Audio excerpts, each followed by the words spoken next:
is gonna be bigger than Andrew Tate. Absolutely. If you're on YouTube, well, you're getting a little late broadcast here. Join us on Rumble. We're on Rumble at Hotep TV over on Rumble. Join us on Rumble, please and thank you. What are you doing? Make your way on over. YouTube is raping you, raping you, raping you. Can't bring you out the content I want. We on Locals now. Shout out to my Locals community. HotepJesus.locals.com. It's always a good time. Let's get into the grift bag. You know, without further ado. There's one video I'm gonna have to look for. One in particular I'm gonna have to look for. But I think I have most of what I need in here to say what I gotta say. And you know, I hate that this the shit that happens, right? You go away, and when you go away, all the hot shit starts happening. I was so angry I couldn't fucking stream. I gotta buy a mobile setup, yo. I gotta buy a whole new mobile setup. I need y'all to donate. Fucking hit the Cash App. I need y'all to hit the super chats. I gotta buy a mobile setup, cause I gotta bring y'all this content, yo. That's what I realized. I gotta bring y'all this content. At the very least, what I was thinking is I'll get another setup, and then when I'm away, I'll do exclusive streams on Locals. I think that's the best way to move forward with all this stuff. You see the bag. The bag's on the screen. I don't know where I'm gonna stop. This is hilarious. It's a race. It's a race bag. It's it's a very race bag.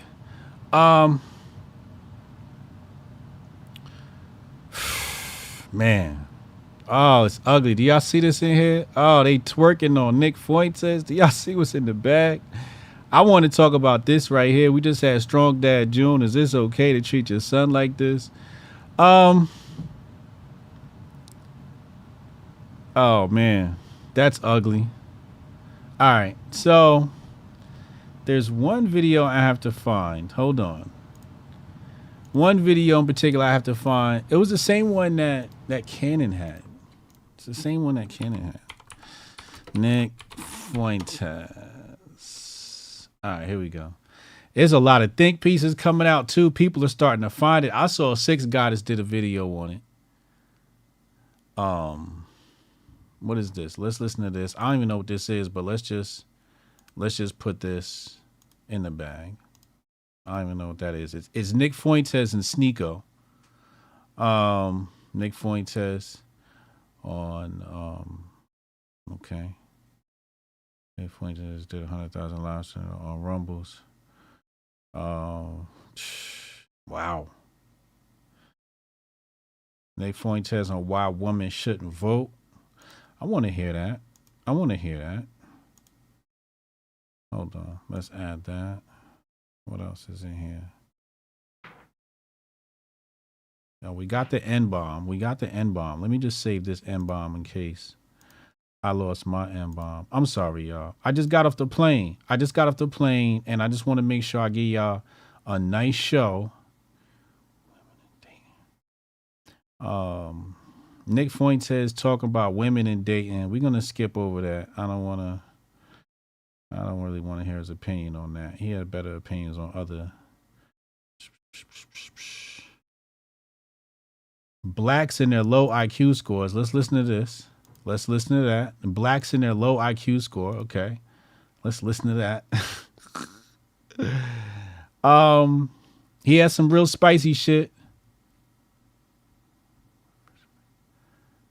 Wait, is this it? The event after. The numbers? What you specifically? So with certain political. Stevens. No. Exposes Tucker Carlson. Where's the one where he was dry snitching? That's the one I'm looking for.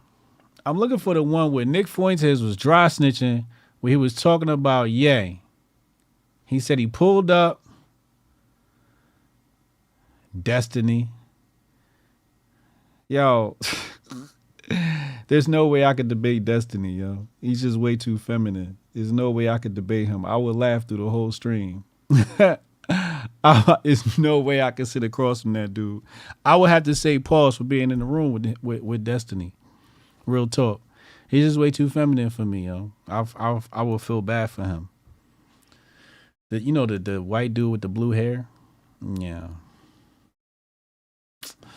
What else is in here? Nick Fuentes won. I'm out this. Hold on. Why he's not a feminist? Where's the one where he says he visits Trump? The Mar-a-Lago clip. Here it go. Found it. Thank you. Here it go. Got it. Okay. That's all I wanted. I found it. All I had to do was type in Trump in the search. All right. I want the Mar-a-Lago. I want the Mar-a-Lago video. I need parts of that because there's some potential violations going on here with Nick Fuentes and the Mar-a-Lago yay visit. All right. So I found that. Hold on. All right. Let's go back. And I'm a little rusty. I've been away, so I don't got my mouse hand isn't as quick as it usually is. So you got to forgive me. Exposes Tucker Carlson. What?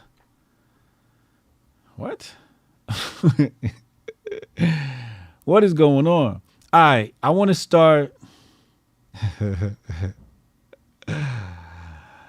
Okay, this I haven't had a chance to read yet. I want to do a presentation on that. I still got to do a presentation on Michael Malice's book. I might do that. I might do that for y'all soon. And then I'll publish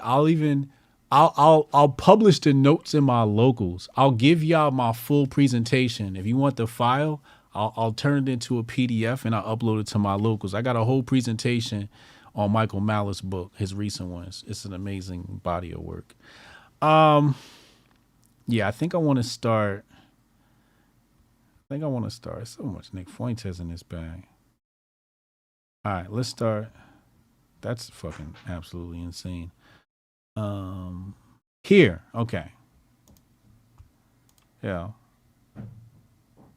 So here we have Brittany James. She says, I woke up yesterday morning, looked out my window and saw the neighbors had hung this flag on their children's playground. Okay. Pull up a seat and join me, friends, for the chronicles of being black in a rich white suburb.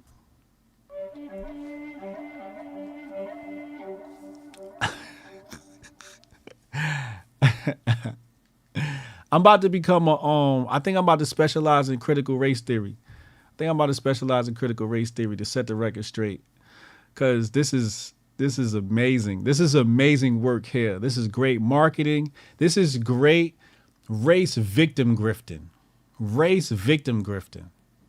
The chronicles of being black in a rich white suburb. Now, when I first read this just now, I say to myself, if the flag was hung on the children's playground, maybe the kids put it there. Maybe the kids hung it. That's my first, assumption. Maybe did the kids put it there? Okay. Let's say no. Your neighbors did. Before we get into how I would react, let's continue the chronicles of being black in a rich white suburb before we get to the thick of it. I believe there is no insignificant change. This move was intentional to send a message. Okay, so she wanted to say the move was intentional to send a message. Before you say I'm just being paranoid, check this. They raised a flag just as a third black family moved onto the block. Oh man. 3 niggas that moved on the same block. Oh boy. The plot thickens. Too many people believe racism stops once you have money. Or worse, that income is a proxy for race. You're wrong. Okay. Still think it's just paranoia? I do. I really think this is huge paranoia. And even if they were trying to send you a message, I wouldn't be, we'll get to it. That's fine. It may even be true. but you can't tell that to my body. As soon as I saw it, I had a visceral reaction. She saw the flag and went, oh man, a sinking feeling in the pit of my stomach, a fast heartbeat, a cold sweat of fear, and a deep sense of dread. Brittany James, MD. Miss Black Women Deserve Joy, co-founder of I Am. Medical director, Imam Central. She, her pronouns. Pronouns in a damn bio. I was on vacation. I forgot this type of shit was happening. Lord have mercy. Jesus, Mary, and Joseph. Oh, Lord have mercy. Oh, the black woman's caught up. She's caught up in the black grifting, man. Oh, sister, another one we gotta save. Oh, who's gonna save Brittany? Oh, and it gets worse. This story gets so much worse. Oh, that's because in that moment, a cascade of stress hormones automatically rush through my body. Well, guess what? The body's not designed to be exposed to these fight or flight hormones over a long term.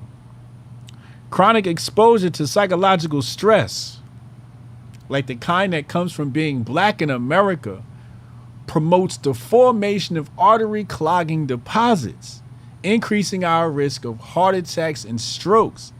It causes insulin resistance, which contributes to diabetes, dementia, and obesity. It causes brain changes that can contribute to anxiety, depression, and fuel addiction. Intent doesn't matter. In other words, psychological is physical. Racism is not just killing black people's life opportunities and limiting our societal advancement. It is doing more than just concentrating us into areas of extreme resource deprivation and asking us to fight each other for scraps of food, housing, and jobs. Racism is directly killing our bodies. Too many people don't understand this. They have kids that are about my kids' age. I've been meaning to set up a play date with them. Something had me dragging my feet on it. Mother's intuition. So you was gonna set up a play date with your neighbor, but your mother's intuition kicked in and said, no, don't do it. You was dragging your feet on it. Racism is like a hydra. You cut off one head and another 10 heads show themselves. We have to fight this thing our entire lives.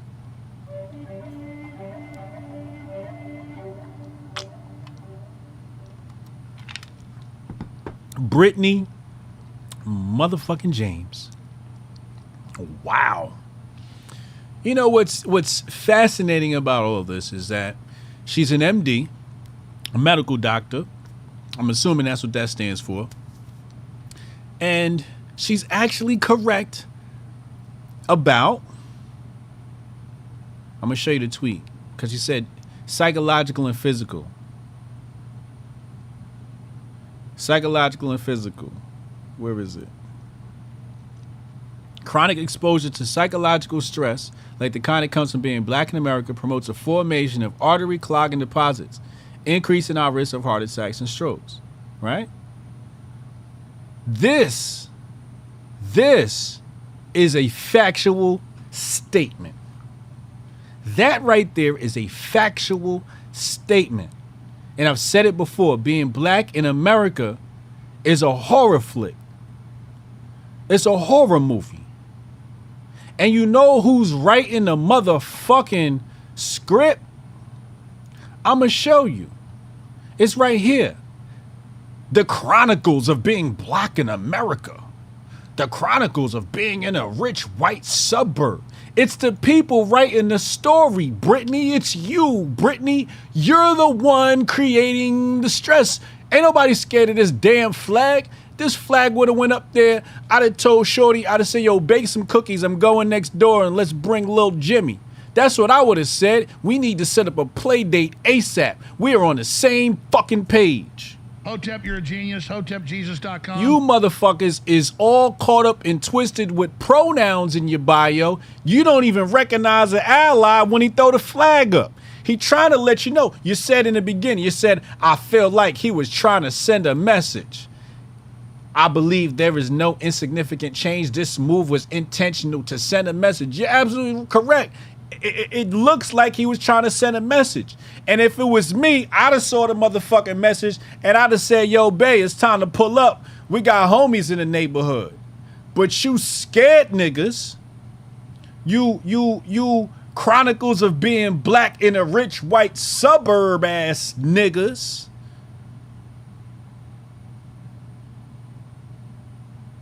I've been meaning to set up a play date, but my mother's intuition ass niggas. Huh? This is y'all are right in this. Y'all are fucking.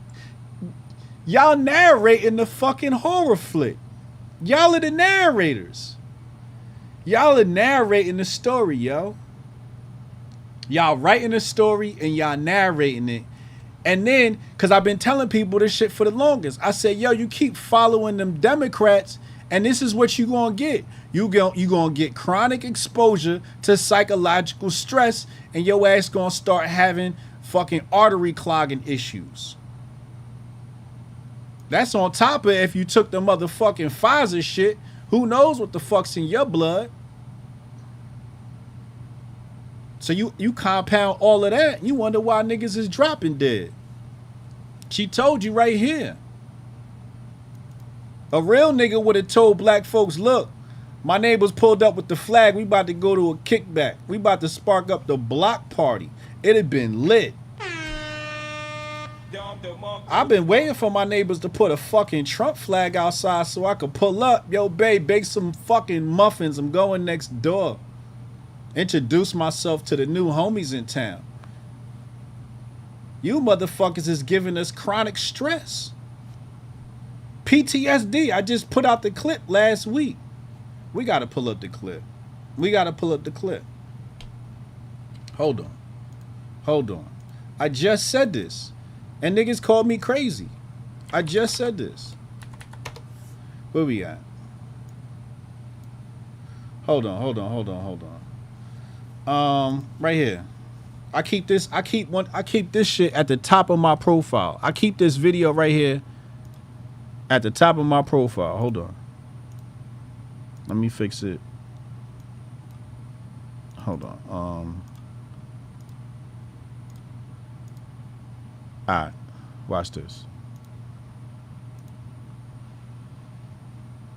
A horror film. Yo, Instagram, your fucking Jordan UX Peele is trash. What are we doing? would make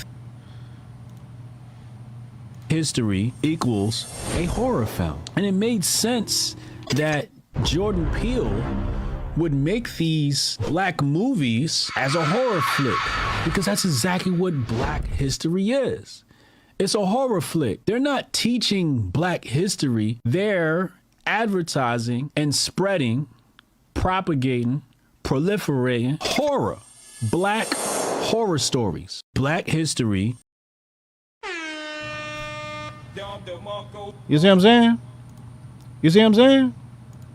This is what's happening. This is what's happening. They give them titles. You see the title right here. This is the name of the next horror flick. The Chronicles of Being Black in a Rich White Suburb. Nobody did nothing aggressive to you. Nigga put a flag up and you scared. You should have called me up. I'd have brought my kids over. We could have all had a motherfucking play date. I would have mediated the conversation. Brittany, meet Earl. Earl, Brittany. Hey guys, let's talk this out. What happened to that? Why nobody want to talk shit out no more? Nobody want to talk shit out. You know why? Because it's all a fucking grift. Hotep, you're a genius. HotepJesus.com. And I'm about to show you why right now. It's all a motherfucking grift. It's a grift. She got to be griffing. She griffing on multiple levels too. Cause look, here she. No, that's not her. That's the other chick complaining. Hold on, where's her white zaddy? I might have to refresh. Where's her white zaddy? Cause Brittany James is probably in the quotes. Hold on, let me check the quotes. Let me check the quotes. There you go. I knew it. There you go. There she go. White zaddy. This her husband. Chronicles of being black in a rich white suburb. You are married to the rich white suburb. What are you talking about, lady? You jumped the broom with Billy here. Huh? You jumped the broom with Billy, baby. Broom jumping Billy. Big back Bertha. Oh, baby, no. This ain't it, right? So it's got to be a grift because you complain about being white. And then somebody called her up because she said black family. They was like, this black family? We got issues, y'all. We got issues. I'm telling you, the black community's finished, man. It's a wrap. Let's look at this one. Let's look at this one. Full shade towards you. I just see a lot of comments Gotta like be a this. grift. Okay. This isn't like full shade towards you. I just see a lot of comments like this, and this was the most recent one, so I'm just responding to this one. When white people say shit like this, it isn't the serve they think it is. So it says, I don't blame you for not trusting white people. I'm white, and I don't even trust other white people. So I guess that is some sort of way to be offended. I guess that's offensive to her. Let's just see. Let's just see. Like, you're a part of the problem. Fix your people, What? Yo, they on your side, yo. bro. Like, when white people are like, I'm white and white people do suck. Yeah, you're probably a part of those said white people, so do something about it. The fuck? Also, I hate when white people try to validate me. Like, they're literally like, I'm white, but I agree. Bro, I don't know if you noticed, but I don't need validation from white people. Like, that's the last thing I need in my life. Like, I feel like white people always try. Nah, that's exactly what she wants. She definitely wants validation. That's why she talking about this shit. That's why she talking about this shit like that. If she didn't need it, it wouldn't be an issue to talk about it. But they miss, like, and I feel bad for y'all. Not that bad, though, because your ancestors suck and you're stinky and evil. But bad enough where I want to call you out and tell you not to leave comments like this because it's crusty. Anyways, for all the bleach demons willing to learn, I see you. Bleach demons.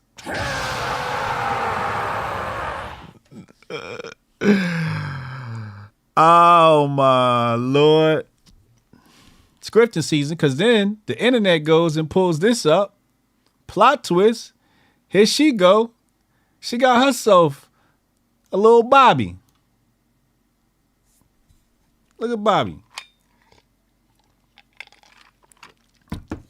She got herself a Billy too. She got herself a Billy too. Huh? She got herself one too. I don't seek white validation. I don't seek white validation. Here she is. Boo loved up. With the bleach demon.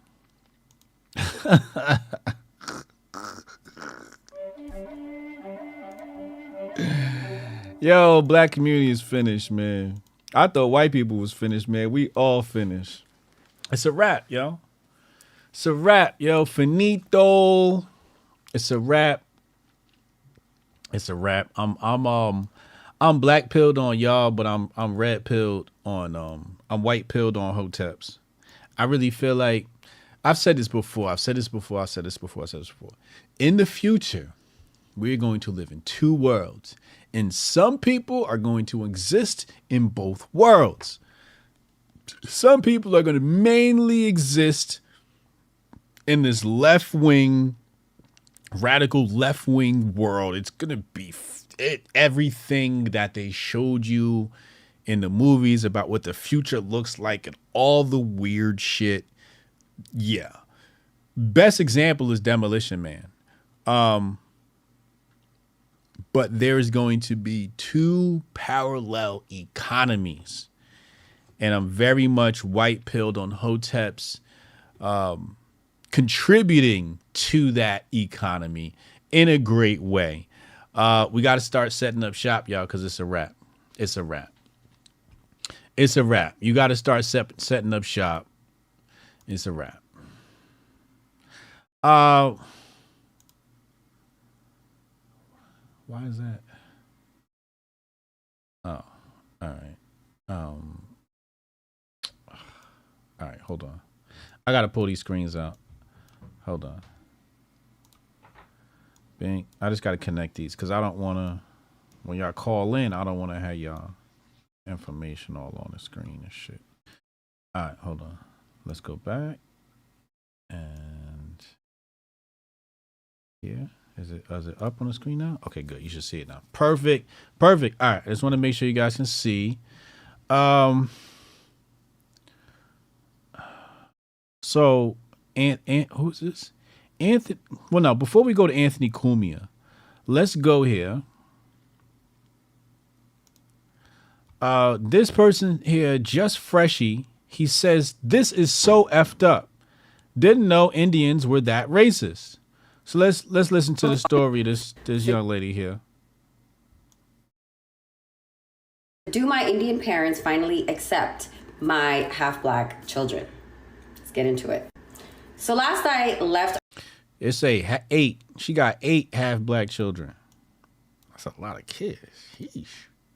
Not saying that's bad. I'm just saying, you know, it's a lot of damn babies. I haven't spoken to my dad in over a decade. I think the last time I spoke to him was in 2013. I don't need him in my kids' lives. He disowned me a long time ago, or I felt he disowned me, even though I felt like he wanted to communicate with me, but he didn't want to own up to the fact. Now, keep in mind,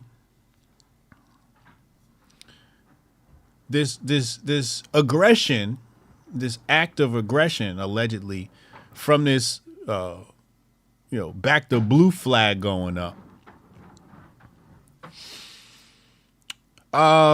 is quite different than this. This is quite different. You know, what troubles me is the fact that they try to lump these people in with black people, like these people won't disown their own children for mixing with black people. Disowned. And everybody acts like this shit don't happen. Look at the brother here. He said, I didn't know Indians were that racist. What? That's appalling to me. Somebody who knows. Now, are all Indians racist? No, obviously not, right? Obviously not. There's a lot of great Indians. There's many Indian people I love, right? But there's bad of all people. But that old guard, that last generation, previous generation, there's a lot of colorism on that land they call India. A lot of colorism. So when they complain about white people, I'm like, you guys act as if this thing is unique to white people, and that's my issue. This is not unique to white people. In fact, it's often, when it does occur in other groups, worse when other groups practice racism. White people are the mildest form of racism until we begin to talk about progressive, Democrat, socialist, communist policies. Then that is an act of aggression by white liberals, okay? Modern liberals, neoliberals. Yeah, that's what we should call them, neoliberals. Anyway, she goes on in this video. I really don't want to hear her speak about this because she takes too long to tell the story. But basically, she had a baby by a black man. They had 8 children. Said that when the baby came around, her mama said to the baby hi, and that was it. She said her son got injured And basically, the mother was pretty dismissive on that. You know, when she finally told her, hey, he's good, you know, out the hospital, her mom sent her a thumbs up, you know, days later, responding to that text. But this video here is just a classic form of, let's give it a good name. Because everyone's racist. I mean, that's the issue. Nobody wants to admit that they're racist. We're all fucking racist, bro. You all want the preservation of your kind, of your people. You don't want to watch your people disappear, and that's what the race conversation is about. It's about preservation of race. It's not about attacking others. It's about there's scarce amount of goods and resources on this planet. And if you don't get to the pot, you might be hungry. That's what all this boils down to. But it is unique to the darker complected people. It's unique to even amongst it is so much so that even amongst the darker complected people, they practice anti-blackness, as some of these people might call it, anti-blackness. All right, I'm gonna fix my camera then. So anti-blackness, and you know, I was talking to somebody. I was talking to my nephew, and I told him, I said, man, black people finished, man. You know, we done. We're a conquered people. We have been conquered. We don't even have our own language. We have amnesia, and we got knocked upside the head, and we got amnesia. But so much so that we hate ourselves. That's how ruthless that colonization was. Much of it due to Napoleon Bonaparte. Much of it due to Napoleon. Ruthless ruler. Napoleon, there's a few people that hated black people more than Napoleon Bonaparte. I don't know if you guys know that. I should probably do a deep dive into Napoleon's racism. But there was a deep desire to remove and colonize the people. And essentially, you know, you might ask yourself, well, why, right? Why? Well, when you have a place that's absolutely beautiful, like let's say the island of Jamaica, a beautiful island, and it has all these great resources and people, and it's two ways to take over, right? It's basically one would be try to wipe out the entire population, and that's just a lot of work. It's gruesome. It's just way too work, and it's not really beneficial. It's not really long-term thinking. It's very short-term thinking. You know, better thinking is let's actually colonize these people. Let's make them worship our gods. Let's make them use our religion, and let's make them one of us. That's what modern liberalism is. Make them one of us. Make black people one of us. NAACP, make black people a part of white people. Bring black people into white spaces. Being white is elite. You know, where's the talk of establishing a language for black people? There is no talk of that. You cannot be a nation of people and speak English. You can't do that. You cannot. You know, everybody want to talk about nation building. You cannot speak the language of the colonizer. You can't speak the colonizer's language. We speak the colonizer's language until, and then, you know, I was speaking to my nephew, and he was like, well, you know, I don't speak Spanish. I'm like, Spanish is the first colonizer's language. That's when they landed down there in South America and all of that. And the Portuguese. That's colonized too, right? It just matters, you know, who was colonizing. So you speak the white man's language, whether it's Haiti and it's derived from French, or you live in the Germanic countries like the West, or you know, or you speak an African language. But that's the thing. These people, they like to pick and choose when they are African. Oh, I was brought here from Africa. Oh, wait, no, I wasn't brought here from Africa. I was a slave, so give me reparations. This is the time that they're on. It's absolutely abhorrent. Abhorrent. This type of behavior. This type of thinking. Ugh. So, moral of the story is, black people have been, in order to establish that black people are a colonized people. Well, let me see if I can pull up this video, because I have a very good example of, I think it was the Anthony Cumia tweet. Let me pull that up, and I can show you exactly what I'm talking about here. Hold on. Where is that? I know Kamar tagged me in it. Shout out to Kamar. Here we go. KD Repair. Shout out to Kamar. If you need a computer, hit the link in the description box below. He make the streaming machines. People like, yo, how do I stream? How do I stream? Get you a streaming machine. Link in the description box below. Kamar. KD Repair. Okay, let's play this up. So Anthony Camilla says, any and every black country has been better off under white rule. If you're mad, prove me wrong. So let's go here. Let's go here. All right. And let's press play.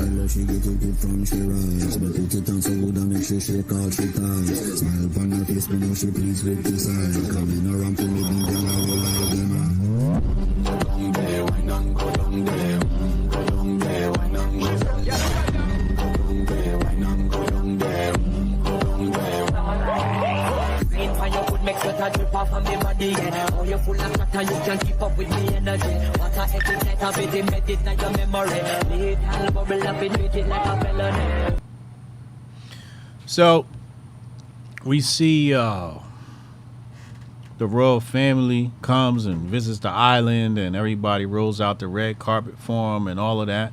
And I just told you, we're talking about speaking English. This is the royal family. You speak English. All right? It's the main language. And they say Jamaica was 100% better under British rule. And they say it as if Jamaica's still not under British rule. You know, it's very, very, very odd. You know, it's as if Jamaica isn't under Western control via the IMF. But anyway, my issue with this video is it's just ignorant, right? It's just ignorant. It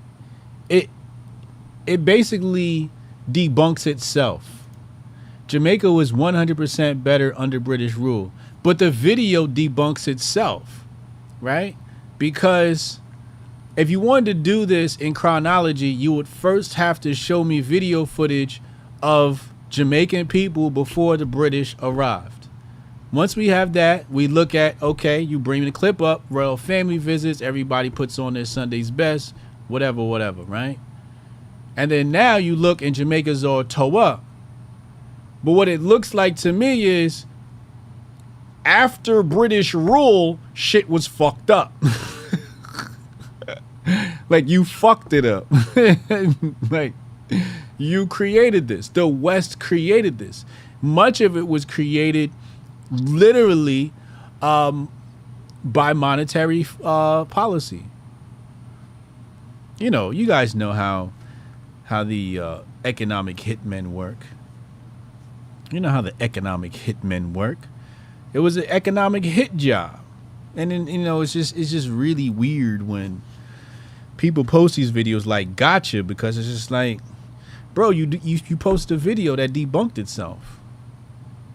All of this is like posts y'all coming in. These is y'all roads. These is y'all buildings. Y'all made this. So it's really weird when people do that. But going back, I want to show y'all something. Right? Hold on. I don't want to. Come on, Elon. You booty. Elon, so booty. All right, here we go. I want you to see the black family. See that? Good upstanding Negroes. I think that's Colin Powell. I could be wrong though. You know what I mean? Good clean folk. All right? But what I wanted to show here was the progression of how things used to be, how people used to be, you know, very clean and worried about the family. It's like we've gotten away from that. We've gotten away from order. Now it's all about disorder. Can't say what a woman is. You know, you can't call it breastfeeding anymore. Now it's called chest feeding. Like, where are we at, bro? There's no order.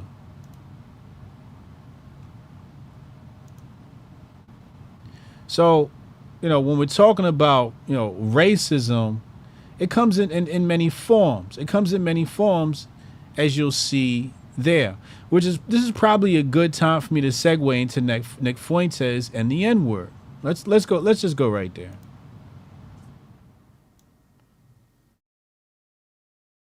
What you got? You want me to say it? Yeah.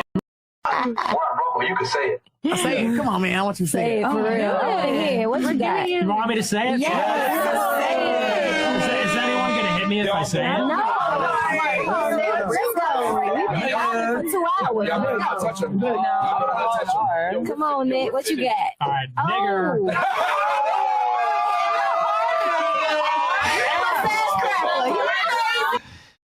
Wait. Look at Shorty right here in the middle. Look at Shorty face in the middle.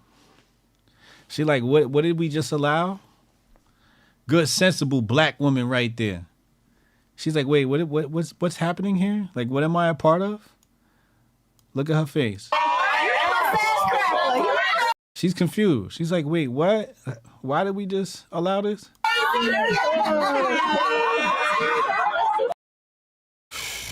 So Nick Cannon drops the N-word, but like I've always told people, you know, N-word passes have a radius. N-word that, you know, somebody has to give it to you. And Nick, he cleared it with the black people in the room. Not all of them, because Shorty, you know, didn't seem like she signed up for all of that. But the rest of them, they said, go ahead, white zaddy. Say it. Turn me on. That's what she said. Say it. And he says it with the hard R. But like I always said, N-word passes, they got a certain zip code to them. It's not good. You know, he might be yellow light in some areas just for this clip. You know, he go in the wrong area. He might get popped on because people saw this. I don't know. But he's definitely yellow light after that. I don't give out N-word passes. I don't, you know, you feel like you got to say the word, you know, it's whatever, I guess. You know, I don't feel like people need, you know, I don't feel like people need permission. You know, I shouldn't be the person you come to for permission to say something. If you feel like saying something, bro, you're a grown-ass individual. Do not ask me for a pass. Say the shit. Get the shit off. If it means that fucking much to you, say the shit. But don't ask me for an N-word pass. That's corny. It's real corny. Be a grown man, stand on your 10 toes, and just say the shit. You know? But Nick Fuentes, he does a respectful thing. I mean, when you're in the presence of women, you know, you definitely want to get consent for all types of fucking, you know, behavior and belligerent shit you might say, right? So, you know, you get consent, and if they say, hey, you know, you could say the N-word, then that's on them. That's on the people at that table having fun at that time if they found that to be entertaining. You know, it's entertaining. I think it's fucking hilarious, actually. I think it's fucking hilarious. You got Nick Fuentes up there on Fresh and Fit with a bunch of black girls around him, and they told him to say the N-word, and he said it. This is great. This is great fucking TV. Good job, Fresh and Fit. This is great fucking TV. Great TV. Nick Fuentes. Then we have more. Why does it do that?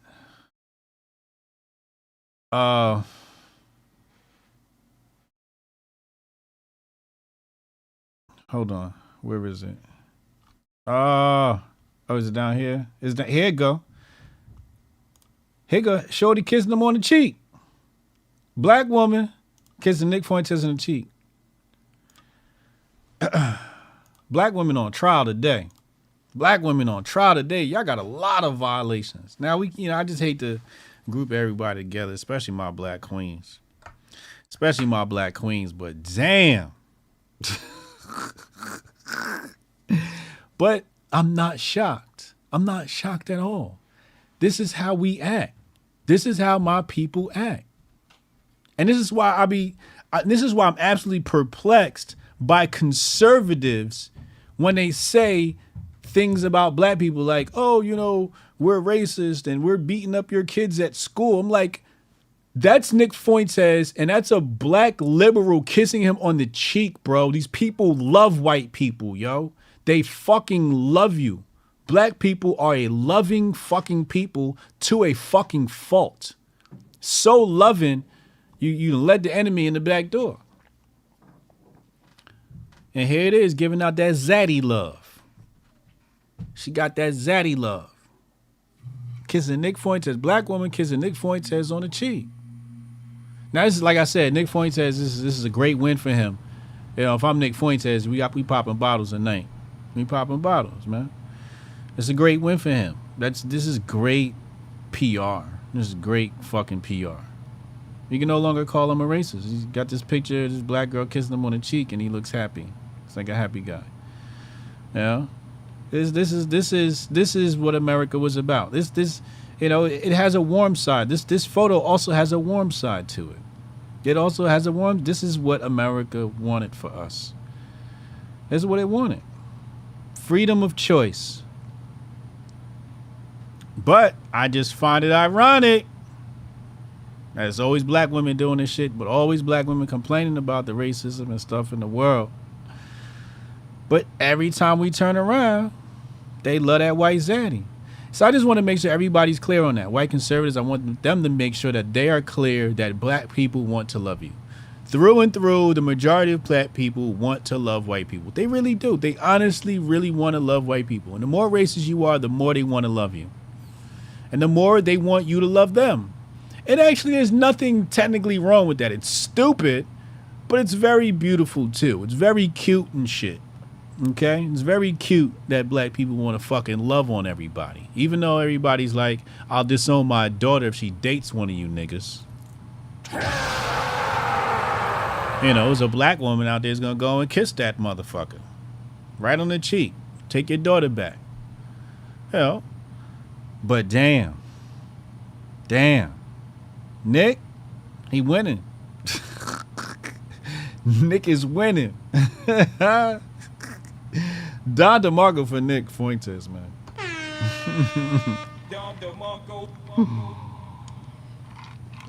Last thing I'm gonna say about this, and then we're gonna look at some more. We're gonna look at the Mar-a-Lago clip.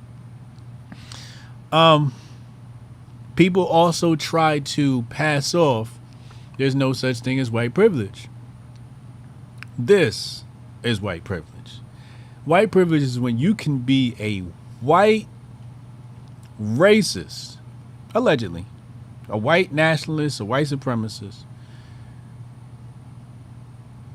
and a black woman to still love you.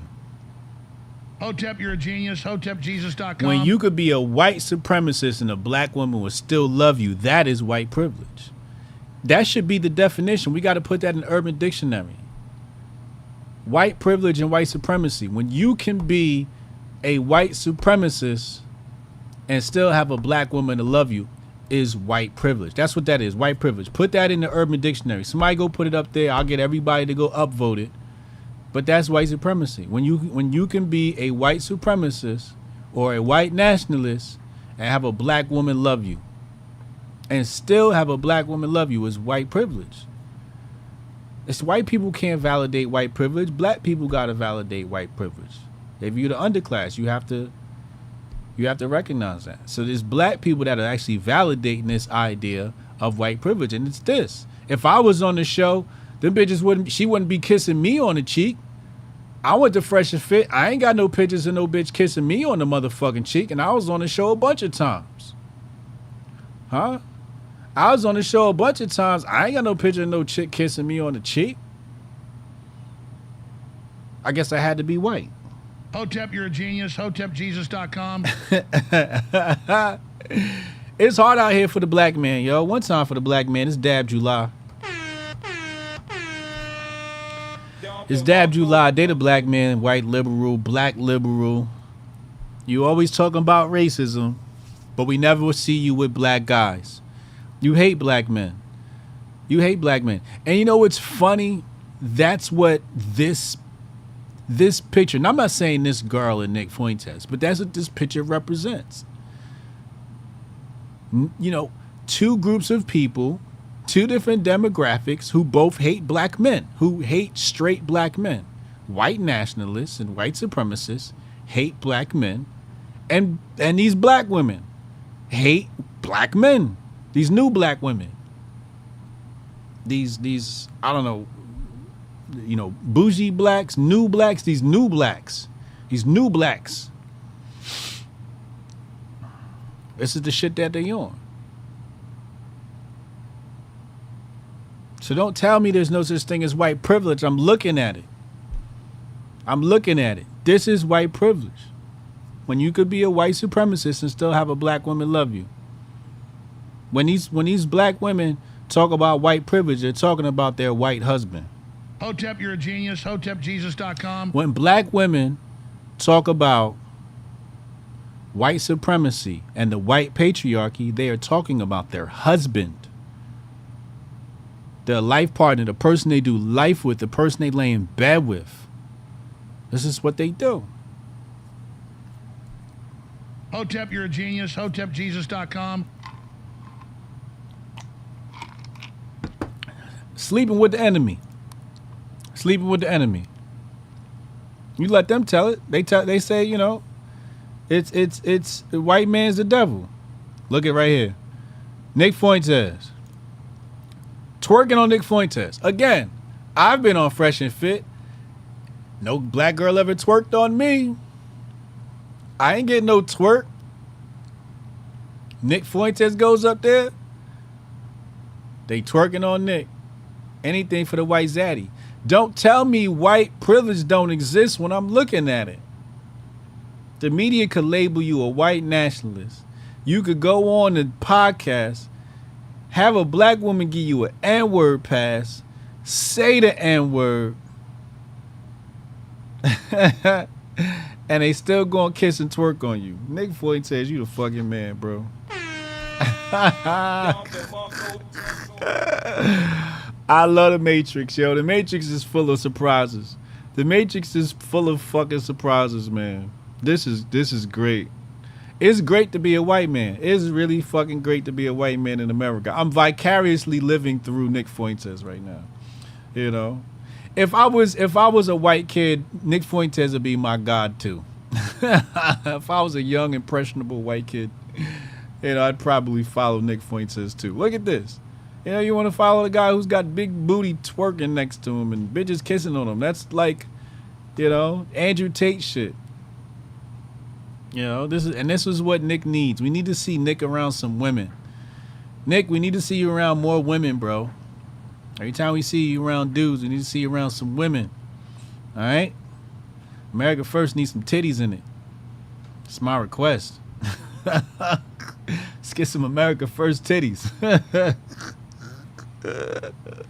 Hotep, you're a genius. HotepJesus.com. Oh, man. All right, let's go to the Mar-a-Lago story, man. Let's see what's going on in Mar-a-Lago. I didn't get a chance to listen to this shit. Seems like dry snitching to me. Meeting Trump in person. Well, it's unbelievable, you know, because these are my two heroes. Yeah. And I've said that forever. You know, I mean, I'm not like a bandwagoner. Like, Trump is my number one hero. I think he's one of the greatest Americans that ever lived. Same thing with Ye. I mean, he's been a personal hero and inspiration. And so here I am. Was it weird, like being on one side to defeat the other? Yes. Okay. I mean, that was the weirdest part about it. My mom's birthday too. Because, paint the picture for us. Who's there at that dinner? Oh, okay. So we pull up to Mar-a-Lago. We go to the patio, and it's so I'm sitting here. You're sitting where Trump was. Okay. And here's Ye, and then here's this other guy whose name I forget, and then over here is Karen Giorno, who's this Zio person, political operator, of course. Yeah, cha-ching. Yeah. Anyway. See, he bugging. There he go bugging, talking about my good people again, talking about the chosen ones. See, there you go messing up again. Shout out to YouTube. What up, YouTube? Shout out to Rumble. Got my Rumblers here. I see y'all. I see my Rumblers up here. 309 over there watching on Rumble. What up, Rumble? Let's go. Brandon say he doesn't hate anyone. Yeah, I don't think Nick hates anybody. We're gonna open up phone lines in a little bit. Papa Hotep said he said the N-word and them sisters' drawers was like Splash Mountain. Exactly. Nick isn't racist. I know, but he's the icon of it though. He's still the icon of it, right? Why are you calling Nick a white supremacist when he's not? He's the prototypical white. He's not like, we're not literally calling Nick a white supremacist. You know, it's like when we call people grifters. We're not exactly calling him a grifter. We just saying like he's getting his grift on. It's more like a thing. But Nick does lead a white nationalist group though. I'm not saying he's racist. Holly Edomite said Nick is 100% racist. That's his whole thing, and he hates Jews. Yeah, it's not good to hate Jews, and you know he's got to really relax on the Jewish stuff. I can't condone that. He's really got to do better with that.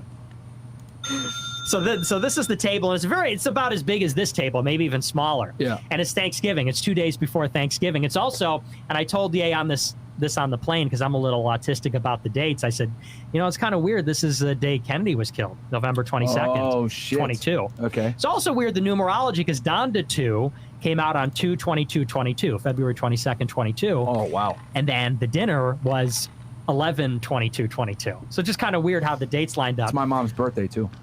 Fucking crazy. There you go. Yeah. We're gonna talk about Kennedy as well, guys. Don't worry. Yeah. My dog came to my house that day. Fuck your dog, nigga. Sorry. Okay. So you're there. 11/22. Damn, why he just shit on Fresh like that? He said, "Fuck your dog." Wow. 22. So yeah. Right. So it's 2 days before Thanksgiving, and they had a Thanksgiving special for us. Oh, you know, shit. so, Okay. so they give us the menu, but they say we got Thanksgiving turkey and stuffing and mashed potatoes, and so we order and everything. And initially, it's funny because I noticed that Trump is trying to do the black voter pitch. It was almost kind of like secondhand embarrassment because it's like you're talking to the number one rock star in the 21st century, and he's telling them like, "Hey, how about these opportunity zones?"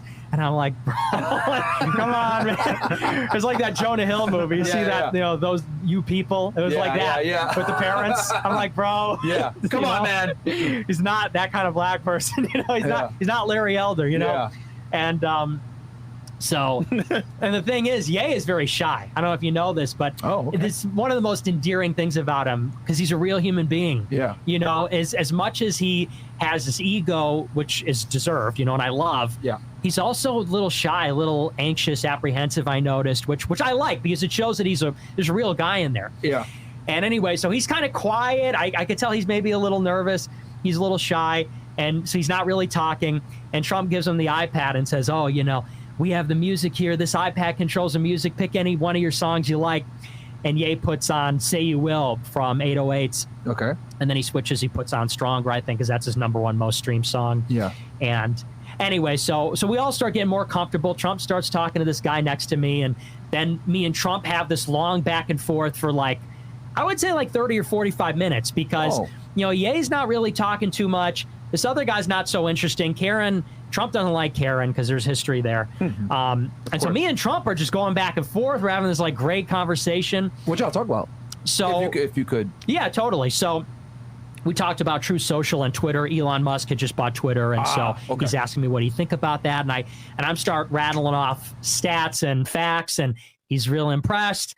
And then, you know, we had this big strategy meeting the day before, me, Ye, and this other guy. And I was telling Ye how we're going to beat Trump on the debate stage. And I swear I knew this was going to happen. I knew that Ye was going to tell me to say that to him. And I'm thinking, please don't make me say that. Like, because that's our strategy. Like, that's our playbook. But, you know, he's like so childlike and eager. Like, he just wants to say it. And I'm like, bro, like, that's our playbook. We can't say that. So he's pressing me. He's like, no, tell me what you were saying the other day. And Trump is like, you know, go ahead, you know, tell me. And I said, Mr. President, I said, I think you're like the greatest American that ever lived. I said, I'm just a 20, at that time, 20, I'm still 24, I guess. I'm just a 24-year-old guy. I think you're the greatest American. I love. I'm still 24. Well, he felt like he aged and shit. Yo. Nick Fuentes has leveled up so much after the Ye shit, he thought he had another birthday. He's like, wait, I'm still the same age. Oh, that's amazing. Hold on, let's go back. Of you, like, I got nothing to say to you other than thank you. I'm not here to criticize you. And he says, no, come on, don't be bashful. Tell me. And so I start telling him about DeSantis. I said, you got to attack DeSantis. I said, this guy's a traitor. Shit. Okay. I said, and you know what? I said, all these influencers are stabbing you in the back right now. I said, all these Twitter influencers, because this was a couple days after he called DeSantis DeSanctimonious for the first time. Okay. And everyone was giving him heat for that. Yeah. I said, don't listen to them. I said, you are right. I said, and he deserves that and then some. I said, because you are the reason DeSantis is governor. I said, and the only reason that's a fact that he didn't say on the debate stage that he was going to serve his full term is because he's going to challenge you. I said, so your statement and what you said at the rally, I said, I love that. Like, that's what we need to see more of. I said, because you know what? I said, my favorite moment was the first primary debate in 2015, August 15, the Fox News debate. I said, the first question Brett Baer asked, he said, raise your hand if you are not going to take the pledge to support the eventual Republican nominee. Because Trump had been saying, if I don't win, I'm going to run as an independent and give it to Clinton. And Trump raised his hand as like a big F you. And he goes, yeah, whatever. Yeah. And everybody, boo, boo. Yeah. And Trump goes, you know, I perfectly understand the question. He goes, I have a lot of leverage. And, you know, if I'm going to run, I'll run as a Republican. But otherwise, I got a lot of leverage as an independent. I said, and in that moment, I said, you were willing to let the GOP die. I said, and I love that because we're here for you. I said, we're not here for Kevin McCarthy. I said, we're not here for Ronna McDaniel, the Republicans. I said, we love you. We support you. I said, and this midterm stuff, I said, even your speech, your announcement speech, I said, we want that old Trump Act. We support you as a guy because you're an outsider. You're America first. And that really resonated with him. He's like, oh, okay. He goes, this guy's hardcore. This guy really gets me. He says, he does this point like he does a sideways point. This guy really gets me. This guy gets me, yeah. He goes, hey, you're hardcore. Yeah, he understands the issues. That Trump voice. Part of the deal. Yo, man. Sorry, continue. So anyway, so that was the gist of our back and forth. But then the dinner changes when, you know, because then Ye and Trump are talking, and I can't talk too much about that conversation. I can tell you afterward, it'll blow your fucking mind. But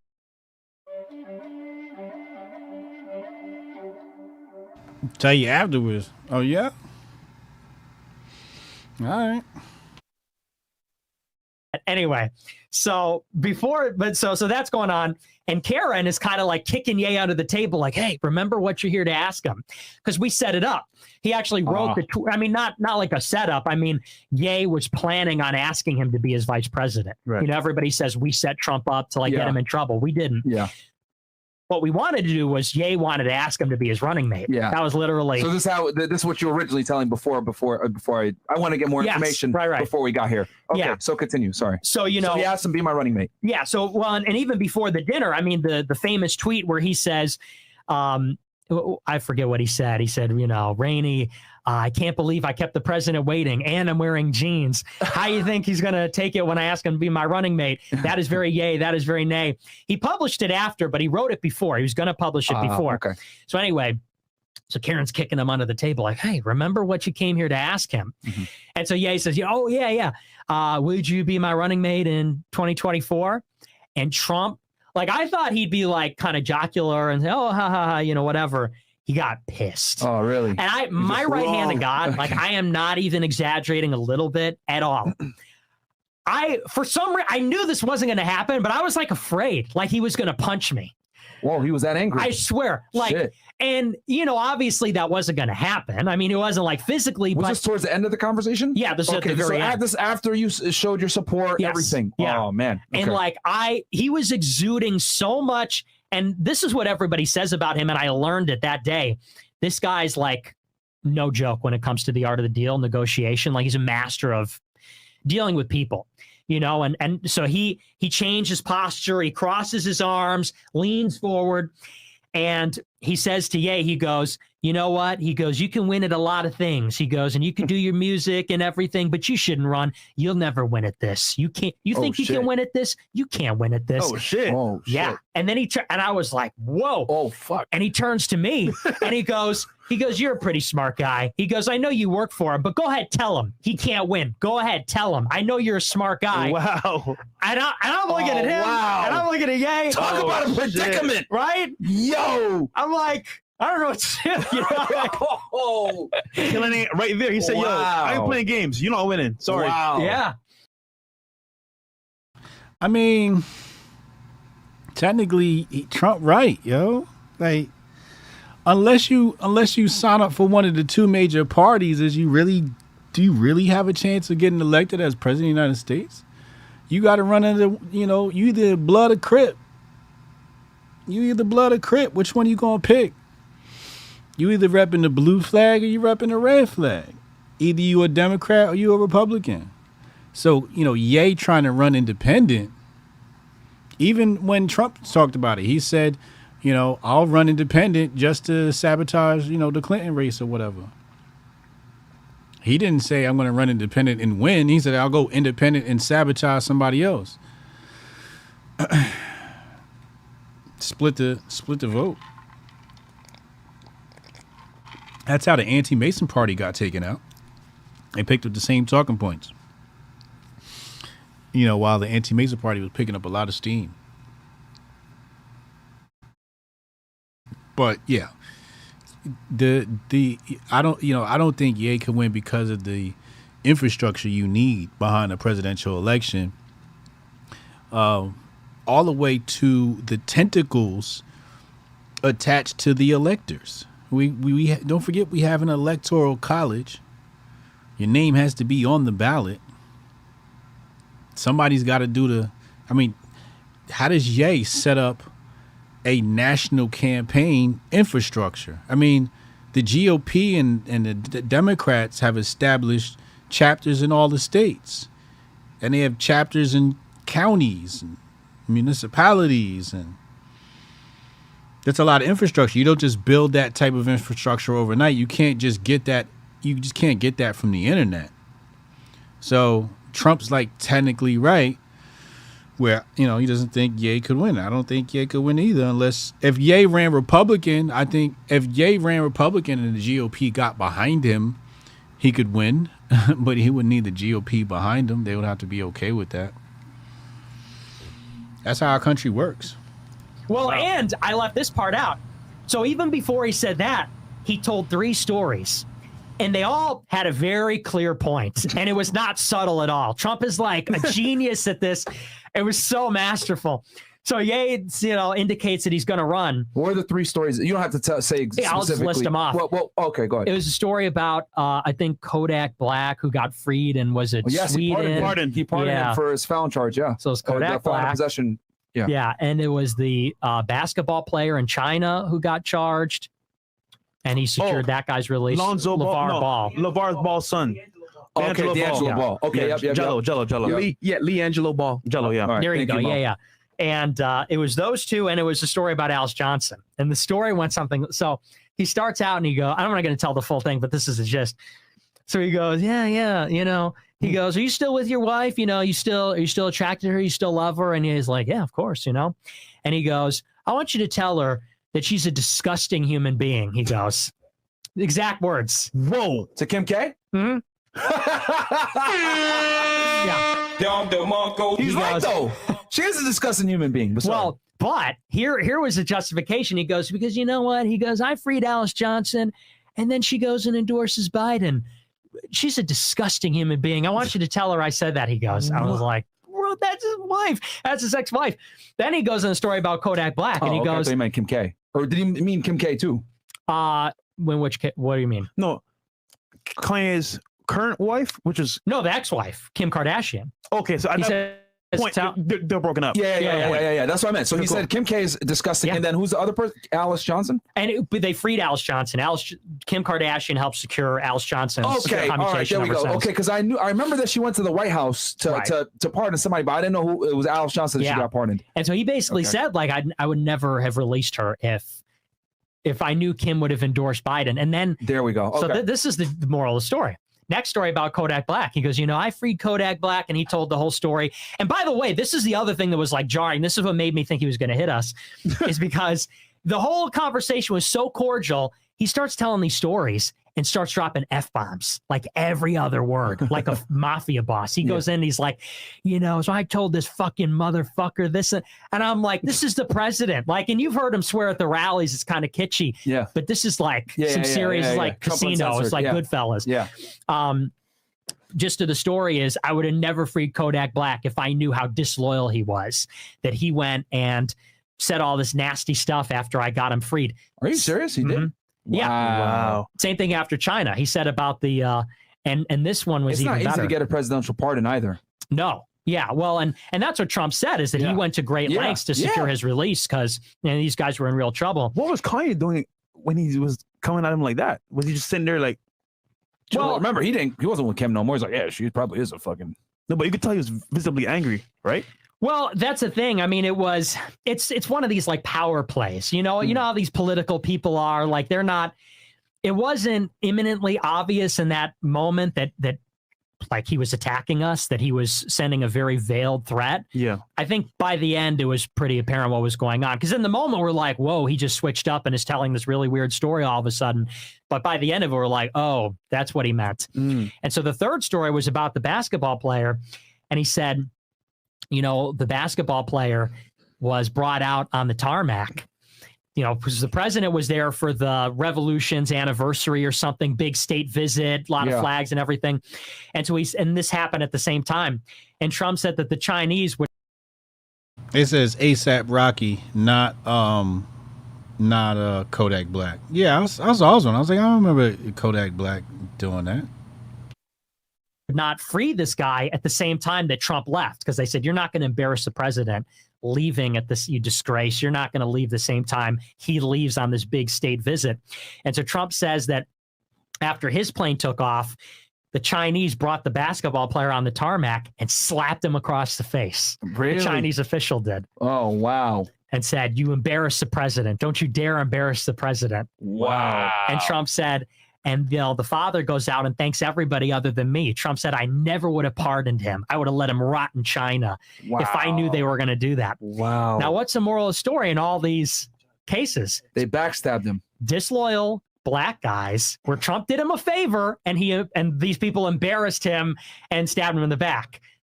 And it's like, and obviously that's relevant to the later conversation about, will you be my running mate? Will you be my running mate? And so when Trump says, you can't win this and that. And then he basically threw us out. He's like, what time's your flight? I'll walk you out. It's right across the street. Wow. And then refused to take a picture with Ye.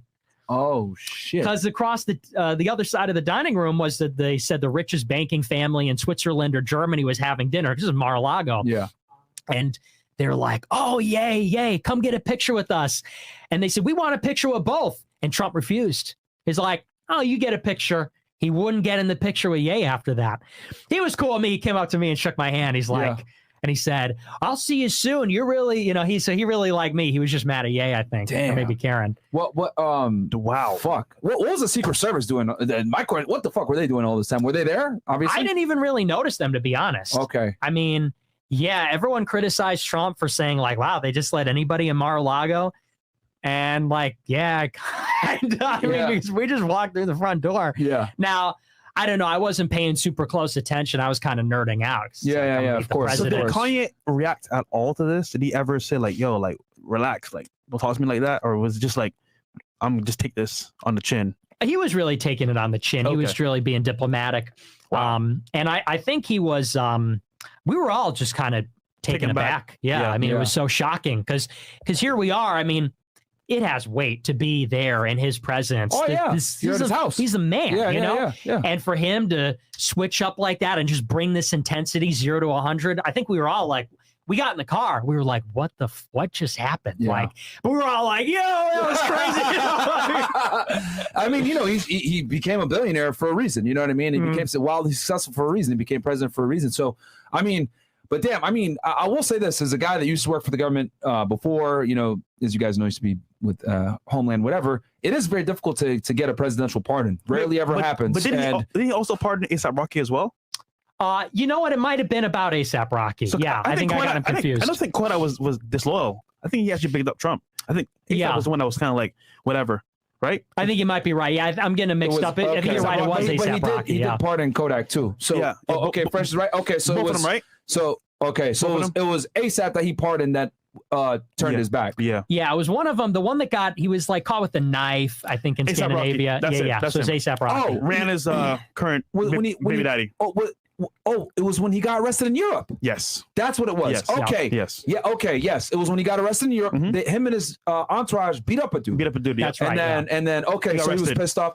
You know what? That makes more sense. Who's his wife? Rihanna, liberal. Right. Of course you're gonna say Biden. Listen, my nigga Kodak, he's loyal, man. Yeah. I was gonna say, because bro, because on my head I was like, damn, did Kodak really switch up on Trump? Because to get someone pardoned federally, and remember, guys, he went in for All right. That's enough of that. I want to get to the IQ question, but first, Nick Chatty Patty, Nick. I don't know, man. I don't know if that was a smart idea of you to do this in this interview and tell what happened at dinner like that. Maybe it's just he's just young, like you said, he's 24, so you're super excited, so you want to tell somebody this story. But I've been at dinner tables with some very interesting people. I don't even want to tell people who I've been at the dinner table with. If I told you, you'd be like, what? But I've been, had some really cool people, had dinner with some really cool, high profile people. And I don't talk about it. I don't talk about what was said. I turn my phone down. I turn my phone off. Sometimes, especially when I'm around high profile people, I'm not recording. Nobody taking no selfies or nothing like that. This is the wave we on. So I this is a little chatty patty, Nick. It's a little chatty patty right here. I don't know if I could. I don't know if I could have drinks with Nick. I don't know if I could have drinks with Nick because it's like, are you gonna run to the next show and I could see maybe if you had beef with these people now, like if you had beef with Ye or Trump said some bad shit about you or something like that, like I don't know, it seems a little disloyal to Ye, or maybe Ye gave him authorization to tell this story, or Trump did, or it's harmless and I'm looking too much into it, but to me it's very chatty patty, man. It's very chatty patty. Yeah. It felt like everybody was grifting off Ye, because after Ye came out, after they finished working with Ye, then it was like, oh, let me tell you all the stories about working with Ye. Monetize that relationship. If I had a relationship with Ye like that, I probably wouldn't be taking interviews. In fact, if somebody was like, hey, what was it like working with Ye? I'd be like, yo, you want to talk to me about Ye? Why don't you go interview Ye? Like, you're not about to interview me about another man. my masculinity is set up a little bit different. You're not about to ask me a million questions about working, you know what I mean, working for another man. That's just not gonna happen. I'm gonna tell you, yo, he was cool. You know what I mean? He gave me a compliment, and we've been cordial ever since. But I don't know, Chad. I think this is a little chatty patty. Am I wrong? He said, "Yeah, you already spoke about this." Oh, okay. Okay. There are things he refused to get into. I will give him that. He said, "You think Ye's still cool with Nick?" I would think so too. I don't see why not. He said Ye talked about this on Alex Jones. Okay. He said, "What's the harm? Like, this doesn't really hurt Ye or Trump." Not to you. Not to you. I see vulnerabilities in both personalities from that story. You know, but I'm somebody, you know, I think different though. I'm always thinking like a dictator of a country. So when I get intel on people, I see vulnerabilities, I see strengths, I see weaknesses. We doing a whole SWOT analysis on motherfuckers. And I got a whole lot of intel from Nick based on that one conversation. But if y'all saying it was public already, then okay, that makes sense why he talked about it. Yeah, it's still kind of feminine though. Yeah, I don't know if I would have retold the whole conversation. Especially if I was going to do it, I probably would have did it, you know, something that makes everybody look good. To me, it looked like it made Trump look really good, you know. When Nick told his story, it made Trump look like, you know, the boss, you know. And that's why I said it sort of minimizes Ye, where, you know, Ye kind of just took it on the chin, blah, blah, blah, blah, you know. And you know, so Ye didn't finesse that energy. He wasn't able to transmute that angry Trump energy, is what you're telling me. And I can understand why, because maybe, you know, Trump was apprehensive after you asked him to be his running mate. But I kind of thought you would expect that and have some contingency plans in place. But I wouldn't, you know, I don't know why. I don't know. I guess that's the child in Ye, right? That's the child in Ye that Nick's talking about. You know, he wants to run and tell his opponent, hey, you should go, you know, be my running mate because I'm the better win.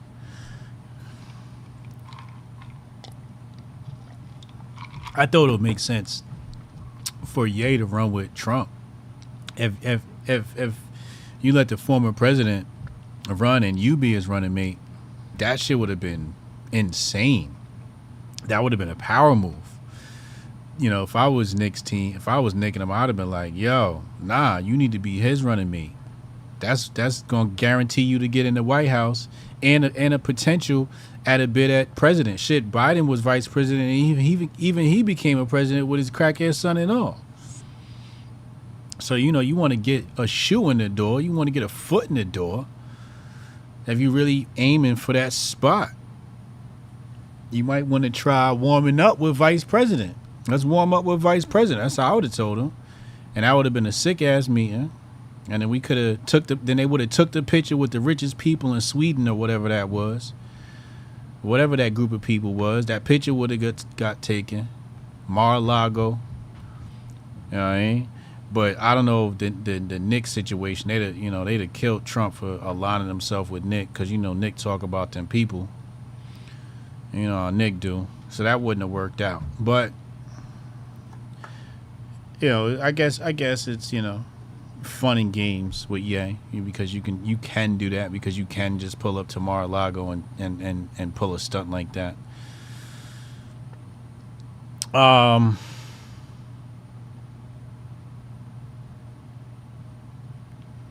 Nick calling you. You see what I'm saying, Holly? See, Holly, he said it doesn't sound like Ye really put forward a reason as to why Trump should be his running mate. And on top of Nick calling Ye shy, I see what you mean about this, HJ. Yeah, you know, it's just a lot of intel on individuals. Let's go to the IQ question. What exposes Tucker Carlson? It's about me in their publication. Oh. this shit. This Max Blumenthal and his wife write a massive hit piece about me in their publication with the help of Tucker Carlson. What? Wow. Yeah. Saying that, oh, Nick actually isn't canceled because you see, when he got his money frozen, it's actually about this. And when he got put on the no-fly list, it's actually about this and blah, blah, blah. They write this massive 3-part, 10,000-word hit piece. This is Sidney Blumenthal's son and wife. And here's the best part. I get a call. I'll say it now. I never said this on my show before. I get a call from Michelle Malkin, who's a major legend, conservative writer, author. She tells me that Tucker Carlson, before this hit piece comes out, she's telling me Tucker Carlson called me and is grilling me about you, saying, hey, we're all really worried about Kanye. We're all really worried about Kanye. What's going on with him? Was Nick Fuentes behind this? Has Nick Fuentes made him an anti-Semite? Oh, Nick Fuentes is this? Let me guess. This is after he made his comments on Drink Champs? After the Alex Jones. Oh, after Alex Jones. Okay. And so they're trying to set me up as the patsy for Kanye. They're trying to set me up as the fall guy for this whole thing. What Tucker's calling Michelle and saying, hey, like, and he's recording it. She says that he sounds like he's nervous, like he's recording it. He's asking these weird pointed questions because she says he never calls her. She'll text him occasionally, say, hey, take a look at this, that, or the other. Tucker, out of the blue, calls her up, asking about me, asking about Kanye, asking about if I'm a Fed and all that.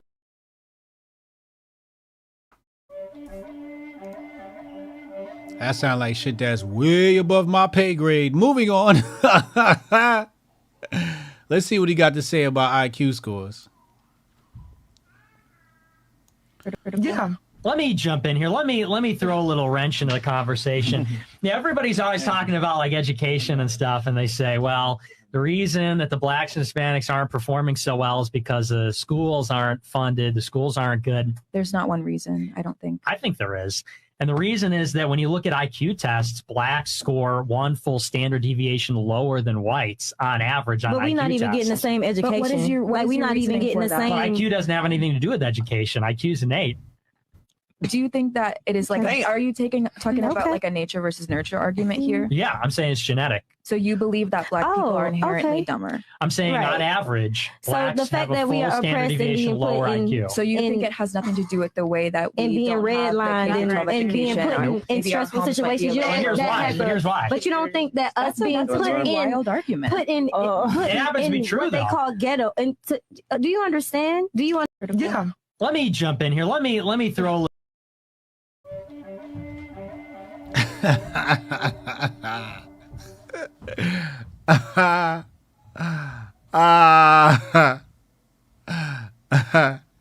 And she kissed him after that. He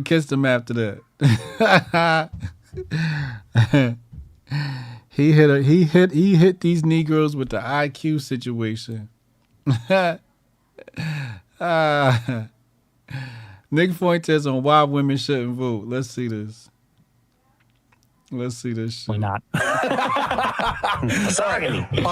What? Okay, so I think women should vote, but a female's vote should be half of a man's vote because of selective service. Why do you think they shouldn't vote? Because I don't believe in individualism. I don't think that we have a society of individuals. I think we have a society of families. I think there's a man, a woman, and a child. Children shouldn't vote. Women shouldn't vote. I think the vote should go to the household, and the vote should go to the leader of the household, which is the father, the male, the husband. But I also think that very, very few people should vote. You know, the intention was never to have everybody not voting. all men should vote either. You're right. You know what? That's a good point. Yeah. Sorry, continue. Right? Because, you know, we have this idea that, well, voting's your God-given right. It's like, why? What discernment does like a 19-year-old student who works a retail job, what discernment do they have about the society? You know, a landlord knows infinitely more about how the country works than a 19-year-old student, Good actually. point. Right? Yeah. And you have a business. You guys have a business here. You had to put the studio together. You know how this stuff works. Again, you are given some discernment about how society works. These women that are on OnlyFans and that are fucking around, they don't know shit. Facts. It's funny. Just to add to your point as well, when you see a 19-year-old, for example, or a woman on OnlyFans, what are they influenced by? TikTok, social media. So you're right. Their vote's kind of like accounted for already because of the agenda. Question for you. Yeah, Nick's right.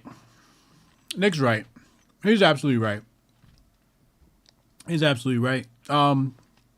But my voting system would rule out Nick Fuentes. Nick Fuentes would not be allowed to vote in my country because I would say in order to vote in my country, you would have to produce kids. You would have to have children. You would have to have children. And then you can vote. If you ain't got kids, you don't know shit about this world. So Nick would be disqualified. So I agree with him. We can all find some way to disqualify voters based upon pure ignorance of some matter dealing with life or politics. So that makes sense. That makes sense. Nick Fuentes on how he gains new supporters. Let's hear this. Who is this guy? Like, who is this Nazi, pedo, some people say, like, racist, white supremacist, whatever, that everyone's always hating on? And a lot of people just start out by hate watching me. People hate watch me. They're like, I want to see what this fucking punk is all about. And they watch my show and they're like, you know, I actually agree with everything he's saying. Who is this guy? Like, who is this? Interesting. The hate watchers. The hate watchers. Sneeko must be in Miami. They probably was like, hit fresh and was like, yo, bring them all over here so they can grift off Nick. Nick Fuentes and Just Pearly Things. Let's listen to this. I wish you luck, and, you know, I don't. Wow. I really don't. I don't wish luck to racists. Oh, I'm not racist. Yes, you are. Yes, you are, Nick. Yeah, I am a little bit Yeah, racist. I know. But listen, but it's not because I hate people. I love people. It's just race is real. Race is real. Oh, shit. All right, for the people in the chat that said Nick's not a racist, he just said he's a racist. He says he's a little bit racist. He just said it. Is he racist? Can we say he's a racist now? I said in the beginning of the podcast, everybody's racist. If you want to be honest, the majority of people are racist. Now, does that mean everybody? No, some people are just fucking stupid, so they're not racist, right? I see what I did there. But some people are genuinely nice people. They're not racist. But Nick is an honest guy, like myself. We're racist. I can be racist sometimes. I hate all types of people. Race is a part of us. So, hey, it is what it is. And the Italians, we do not claim you. Oh, hey, the Italians don't claim you. You're the one dating a black guy. The Italians don't claim me. They don't claim you. Oh, no, they claim me. They claim. Damn. She dating a black guy? Uh-oh. I don't think so. They do. Italian guys, yeah. Italians, Tell an we're Italian big- guy we're big about your lovers. affinity for black guys. That'll go over real well.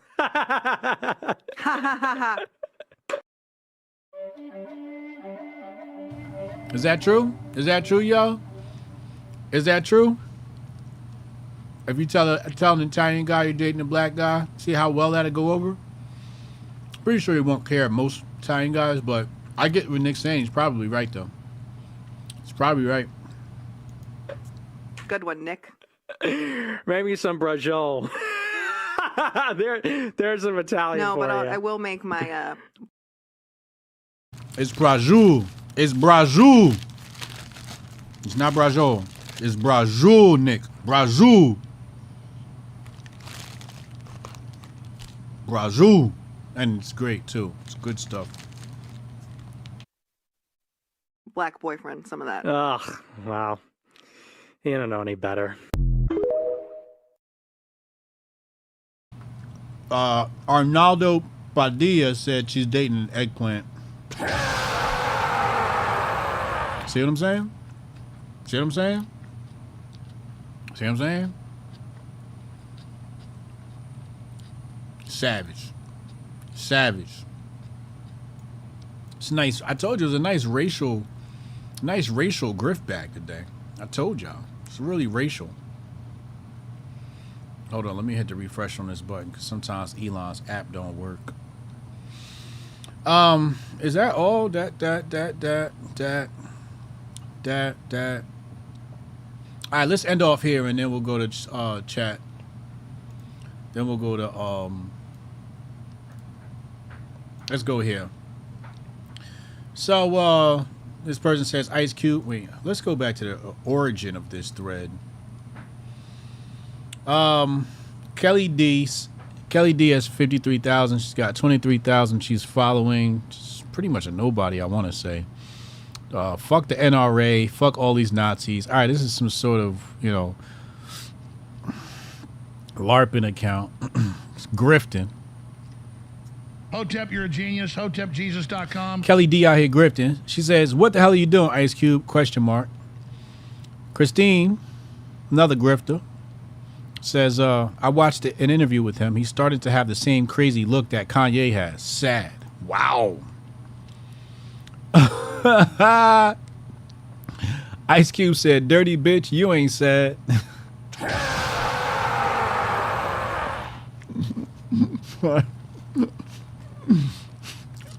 Called her a dirty bitch.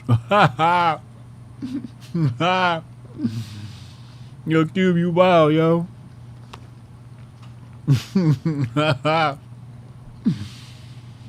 Mark Garnier says, "Ice Cube, you've had an amazing career and I've enjoyed it. You have a shit ton of leftist hate coming at you, so I'll pray for you, sir." And Ice Cube response, "Pray for them." Now people keep wondering why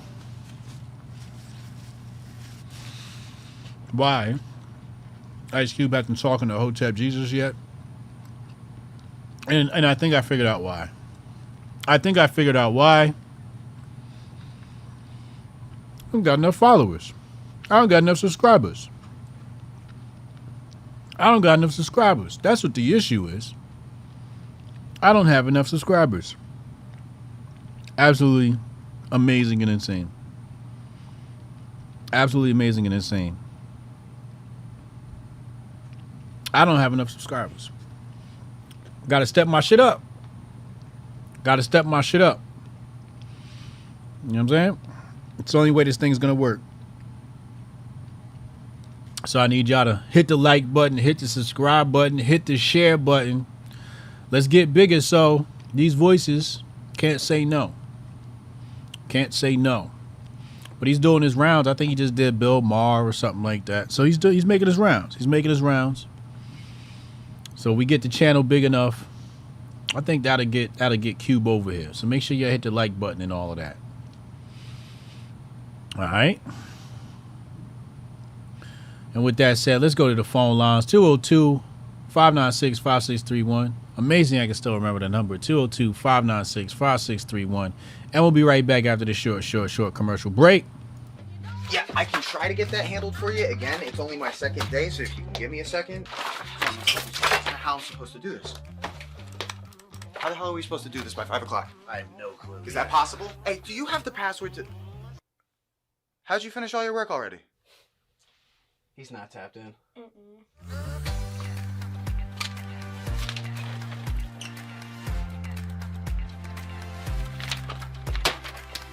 How'd you get that done so quick?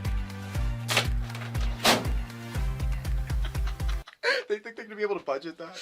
It's money. That's money right there, you understand? You guys finished your work 6 hours early? He's not tapped in.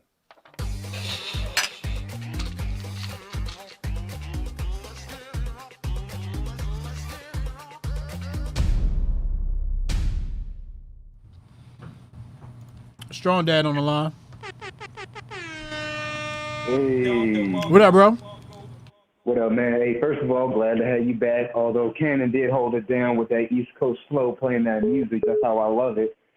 But you know what I'm saying? It's good to have you back. Yeah, shout out to Ken. I thought he did a fabulous job. Ken is a great streamer. Yeah, I think so too. Absolutely. I think so too. The Cannon Grift was one of my favorites for sure. So, first of all, can we not expect that a black woman who hates white men is going to be laid up with a white man? Is that...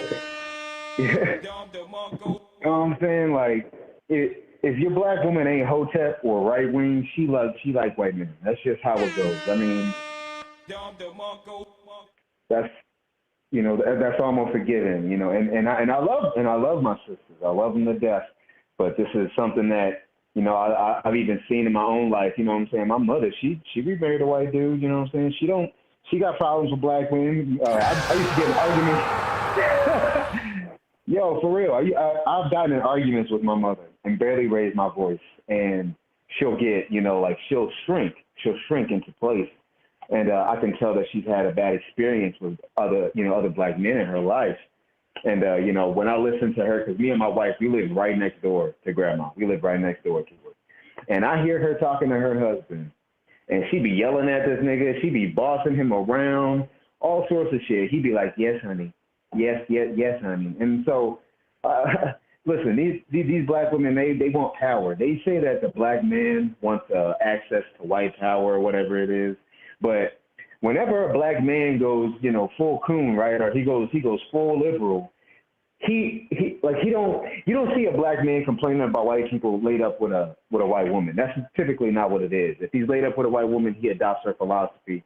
When it's the other way around, the white dude is adopting the black woman's philosophy. I've seen it time and time again. You know what I'm saying? When we was out here running protests, we had black women who hated my guts. You know what I'm saying? Hated my guts, despite the fact that I was talking positive to them. And then you turn around and they got some white dude in a mask that they hugging up with. So I was never surprised. I was honestly never surprised when I saw that black woman, you know, calling them bleach demons. Like, what kind of man gonna let himself get shit on like that? The white liberal man, you know what I'm saying? Not the white conservative man ain't doing that shit. You know what I'm saying? When a white conservative man is with a black woman, the black woman becomes conservative. So the problem here is liberalism. The problem here is that's what's making these niggas weak. It's a disease. Liberalism is making niggas weak. It's making them weak. It's making them weak. You know what I'm saying? That's why we can sit here and we can dissect, analyze without offense what Nick Fuentes is saying. You know what I'm saying? They analyze what he's saying and they lose their shit. He's a racist. Listen, you damn sure right. You know, everybody is, if you're smart, you're a racist. I'm a racist. You know, that's just, sometimes, man, I can't contain my animus for others. And other times you can't even tell I got it. But it's there. Is Nick Fuentes racist? I mean, he's as racist as I am. You know what I mean? But I feel like some of his points are off. You know what I mean? Like the IQ thing. We all know that IQ is about, you know, being able to identify patterns and things like that. It's not an actual barometer of intelligence, you know. And I've analyzed this years ago when I read the bell curves. You know, the bell curve tried to make the case, you know, that genetics plays a part in this type of intelligence, but I would actually, you know, very much disagree, and that's a really long thing to get into. So I won't get into it today, but I definitely, you know, I think when it comes to some of his points, you know, he's not wrong. You know what I mean? Even the disloyal black man thing right there, right? Like this is something that is an occurrence within those types of circles. So it's not even him speaking against, you know, black people. And also let's just he is a good example of, you know, like how the fear of genetic annihilation, right? He is against race mixing for the opposite reason that I am, but it's still a reason. He sees genetic annihilation when it comes to black men. He doesn't have to say it. It's very easy to tell, and there's nothing wrong with feeling that way. You know what I mean? You should be entitled to feel that. You should be entitled to have that opinion. Absolutely. And that's why I can't see it as racist. You know what I mean? Mm-hmm. When people call them a white supremacist, like I said before, I know what I've met them before. I've dealt with them before, and this ain't white supremacy. And if it is, it's like the crystal light of white supremacy. You know what I mean? Like it's not that powerful. It's not enough to move a needle. You know what I'm saying? Most of the people who might even be listening to him and be getting, you know, activated, quote unquote, you know what I'm saying, is sexless niggas in their bedroom. It's not affecting no real white supremacists. So real white supremacists, they're not even paying attention to stuff like this. They got their own literature. They got their own kings and queens that they pay attention to. So, you know, things like this Nick thing, man. I just think he's an excellent grifter. I just think he's an excellent grifter. Top you know notch. what I'm saying? Top notch. Yeah, Nick Fuentes and is one of my favorite grifters. Yeah, he's only going to get better. You know what I'm saying? He's only going to get better. Memorized these points. Yeah. He has them down pat. Yeah. He's got a great argumentative style. You know, when we were when he was debating Destiny, he made that. I mean, Destiny already is a cuss. We already know that, but he made him look like, you know, like a toddler when it came to the debate. So it to me, that's all he's doing is he's playing up his brand, trying to get back into the mix. You know what I mean? Because I think he kind of fell off. I think people kind of forgot about, you know, who he really was or what his firebrand is. And you know, Goldstein, he called in the other day, and unfortunately I was working hard as fuck, so I couldn't you know, call in to agree with him. But Goldstein was saying something about the type of grifter that he is, and I agree with Goldstein 100%. You know, with how his grifting style works. You know, and yeah, he could very well be a Fed for sure. I mean, he's a good Fed if he is not like a positive, but like he's a good one for the agenda if that's really what it's about. You know what I mean? But I'm young Pharaoh a tiny bit when it comes to you know what I'm saying. Mm-hmm. You know, I told Cannon about it. You know what I'm saying? I ain't with the race mixing. You know what I'm saying? But that doesn't make me hate white people. You know what I'm saying? That's not what racism really is. Right.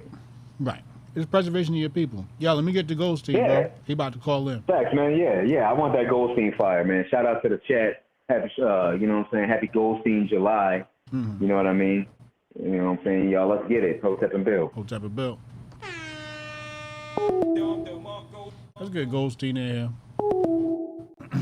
Let's get Goldstein in here. I'm only accepting call right now from Goldstein. I see his number pop up. We're gonna go right to him. See what he got to say. What else is? Oh, we got a couple of callers. There you go. Call from Goldstein. Goldstein, what up, yo? What up, man? What's good? Adnan, good to see you back. Thank you. I thought that might have been you running over niggas from the White House yesterday. Wait, what? Damn, this nigga motherfucking car ran the red light and started hitting motherfuckers being chased by the Secret Service over near the White House yesterday. What? I was like, damn, HJ trying to get back to Hotep's been told you to serve Unc like a motherfucker, ain't he? I'm gonna see his ass tonight. Pause. Right. Nah, but yeah, the shit the Indian broad talking about, black folks this, black folks that. My parents don't like black folks, right? I'm half Indian. And I consistently tell my mother, if it wasn't for niggas, y'all wouldn't be able to enjoy the sun as thoroughly as y'all do. Wait, what? So say that again. I said, if it wasn't for niggas, they wouldn't be able to enjoy the sun as thoroughly as they do. Why not? We gave them the pigment. Without the pigment, burn up in that shit. You talking about the Italians? No, the Indians. You remember the broad at the top of the show? Oh, you talking about the Indian people? Oh, yeah. Interesting. Okay, keep going. They owe us at least that. You know what I mean? Everything else that come after that, or whatever. But you owe us at least the fact that you can stand outside for more than an hour without catching cancer.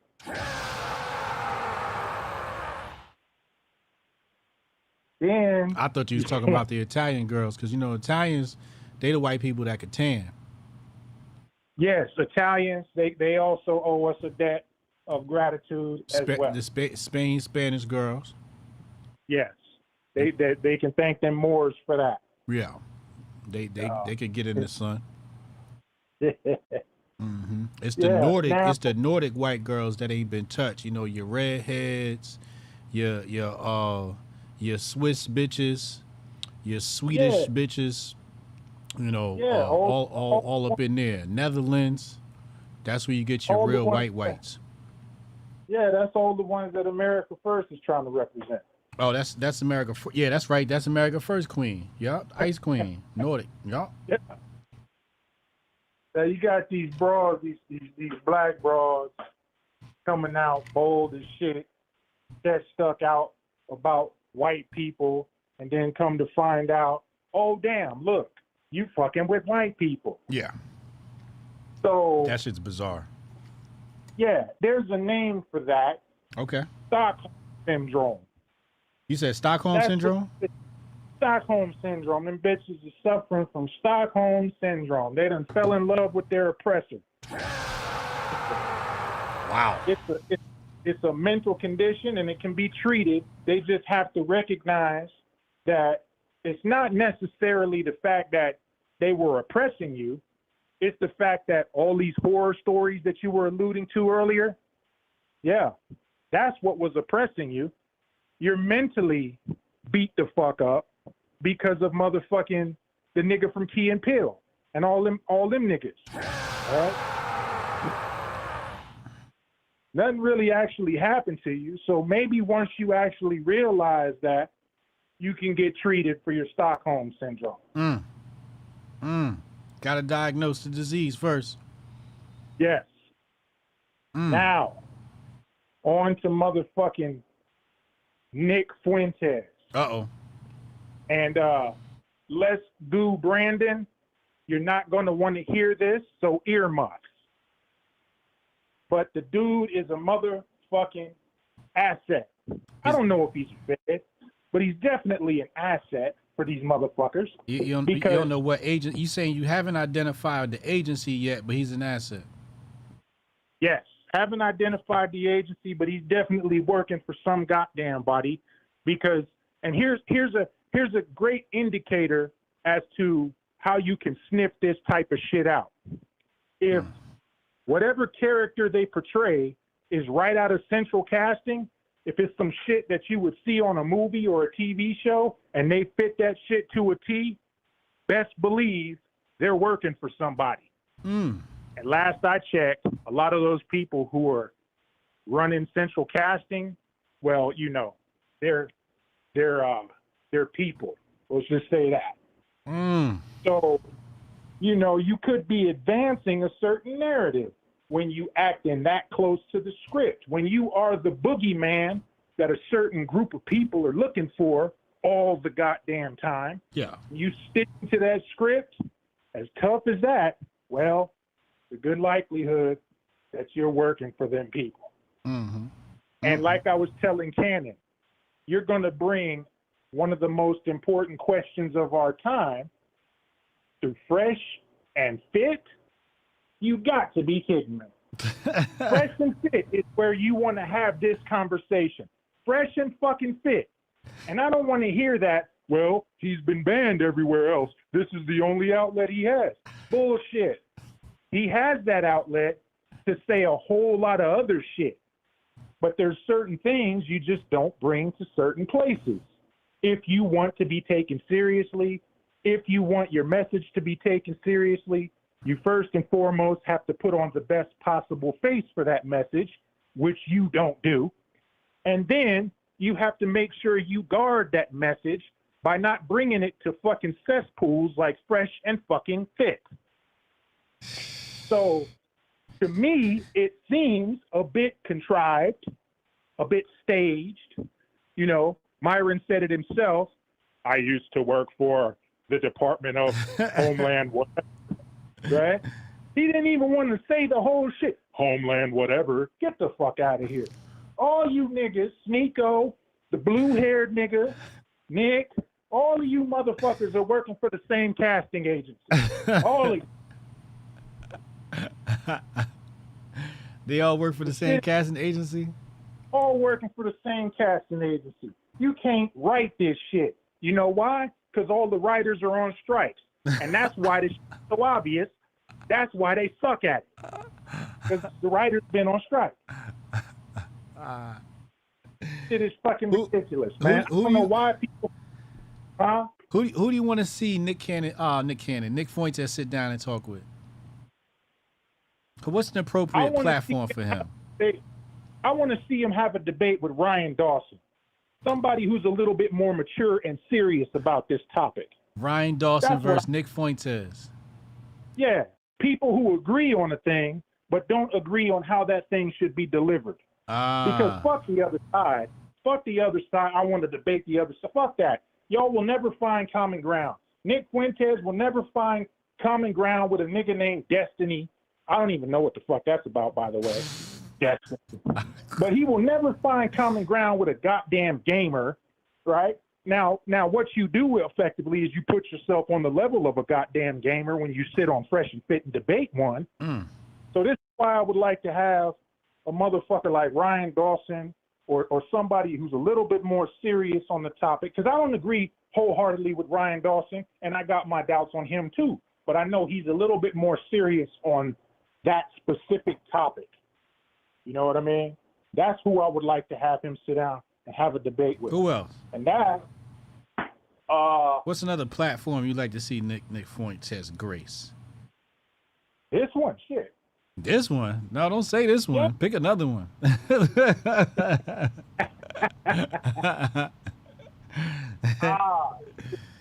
You know, just I don't really want to say none of the mainstream motherfuckers. I would like to see him get back on Tim Pool. We didn't get a chance to see that because Ye acted an ass by design. Yeah. But yeah, I would like to see him there. You know, so there's a few different platforms, but I just want to see him debate people who's mostly on his side of the argument. Because what I feel is being done is the argument's being watered down. And it's a conversation that needs to be had. But you can't have it with these contrived supervillains and all this other weird shit in the way, because then it's too easy for people to drown that shit out, which I believe is the play. Yeah. That's a good point. I would have to agree with that. Oh man, I'd love to see him back on Tim Pool though. Tim Pool's cool. I'll be back on Tim Pool on the 28th. No shit. Yeah, that's gonna be dope. Check that out. Too much with Timmy, but I will watch that one. I will definitely watch that one. I think they set me up with a debate. Really? Yeah. Who they got going on with you? I don't know. Oh, yeah, they're just trying to pull the fast one, huh? They might try to pull a fast one on me. I don't know. Maybe the business is on the up and up. I don't know. I think they'll give me some leeway, some good headroom on be prepared. But even if they tried to hit me with a zinger, it wouldn't work. Nah, you a Hotep, nigga. They can't hit no Hotep with a zinger. Yeah. Yeah. You seen that shit I posted with them monkeys? Niggas is watching all the time. Yeah. That's like, Neo, when Morpheus told him, he said, are you telling me I could dodge bullets? He said, when you're ready, you won't have to. You know what I mean? That's the stage we on right now. We only dodge bullets. You know what I mean? Exactly. Mm-hmm. Exactly. Well, I'm going to let you get back to the show. I'm hoping Rudy called in. I ain't heard from Rudy in a little bit. I think he's trying to call in. I think I see him up here trying to call in. Yeah. Okay. Let me get off stage then, man. You Hotep and Bill. All right, Hotep and Bill, bro. Hotep Goldstein. I forget how I like my screens. This is why I need the mobile setup. We had to get rid of the Rumble trolls. And, I don't want people distracting from my good people in the chat. Let's keep it lighthearted. Let's keep it fun in the chat. We don't want, these people trolling my chat. If you want to troll, go to somebody else's live streams. Plenty of live streams online. We let you get a little bit of oxygen, but after a while, it's just too much. Call from Rudy the Vet. Rudy the Vet Russo on the line. Rudy, what up, bro? What's up, HJ? What's up, homie? Good to have you back, man. Cannon did a good job, man. What up, Goldstein? Strong Dad. What up, chat, man? I can't stand that motherfucking Nick Fuentes, man. God damn, You can't stand him? I can't stand that son of a bitch, why? Man. I can't stand it. All right, and I'm going to tell you why. Because, look, there's a difference between having your guard up and being and recognizing stereotypes but looking past that when you meet an individual one-on-one. You know what I'm saying? Yeah.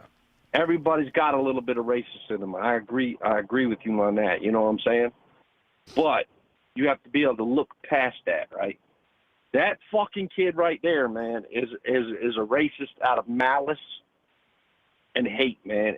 You know what I'm saying? Not to keep your guard up. You know what I'm saying? Not to, you know, not with some simple stereotypes. Everybody might stereotype. That dude's a racist out of malice and hate, man, and I can't stand that, man. He's like the white doctor. He's like the white Dr. Umar, man. He's the white Dr. Umar, man. You know what I'm saying? I listen to Umar talk, man, and like I understand, like I could even every now and then you're always bringing up Tariq Nasheed, so I've dipped into some of his stuff. I can handle some of Tariq's stuff. He's you know, he ain't. Dr. Umar's just got hate in his heart, man, and so does Fuentes, man. And listen, him working with Ye won't. If Ye didn't have a lot of, you think that Nick Fuentes would pal around and hang out with a black dude that won't pay him? What the fuck? I can't stand that fucking kid, man. And it's like Goldstein said, man. Anybody, and I'm feeling like he's like right, man. Like all of these people that are getting promoted on YouTube, all these people who get them demonized, all these people who make headlines, man. All of them, man. They're all out of central casting, man. All of them, man. They're all division, man. Division. Oh, absolutely. All that. There's nothing wrong with. Like when Strong Dad talks about, hey man, I want to be with a black woman and you know that's my preference, and I want to, you know, create black babies. That's fine, man. The way he talks about it is fine and admirable, man. The way Nick Fuentes talks about it is shitty, man. It's shitty, man. You know what I'm saying? You know what I'm saying? Man, so many people. My sister's in an interracial relationship. My fucking brother is in an interracial relationship. One of my best friends in this planet is in an interracial relationship. So that shit burns me up. You know what I'm saying? It burns me up when people drag racism like that, man. That shit ain't. It's 2023, man. If you're still judging somebody on their skin color, man, you're a fucking scumbag, dude. Hands down, man. You're a fucking. I'm not saying all of us as Americans, we live in this melting pot, so there's going to be stereotypes. We all might heed to the stereotype, but if you judge a motherfucker one-on-one because of his skin color and that fucking IQ shit, I know some dumbass white people, man. I know some dumbass white folks, man. Some real fucking plumb dumb white motherfuckers, man. Dumb as a rock, man. So I don't want to hear that. Oh, the IQ and the bell curve. Shut the fuck up, man.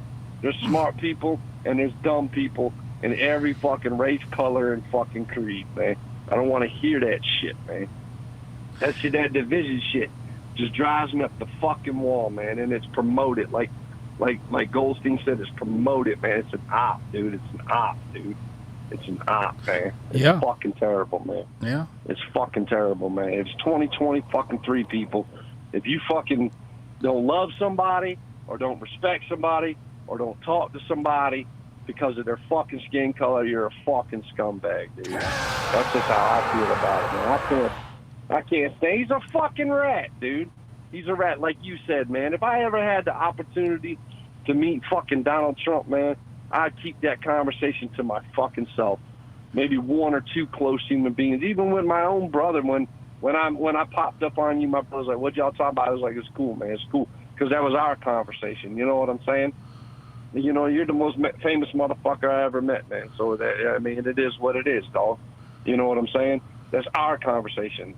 You know, I took the tweet and put a picture out because that was for me and that. But even my own brother was like, "What y'all talk about, man?" I was like, "No, we just kicked it, man." Because that's our conversation, man. That kid's a fucking rat, dude. He's a fucking rat, and I can't stand him. And if Goldstein wants to see him debate somebody, let him debate me, because I'll slap the fire out that little motherfucker. He's a beta racist that talks like a fucking alpha, dude. He'll get the shit kicked out of him when a real cracker catches up to him, dude. Like Goldstein, like a cracker like me, a red white like me, that ain't got no hate in his heart, and especially like Strong Dad was saying, if a real fucking Peckerwood caught up to him, that'd be his motherfucking. They beat the fucking brakes off of that kid. They punk him out, man. They punk him out. And it goes back to the same shit I've always told you, brother.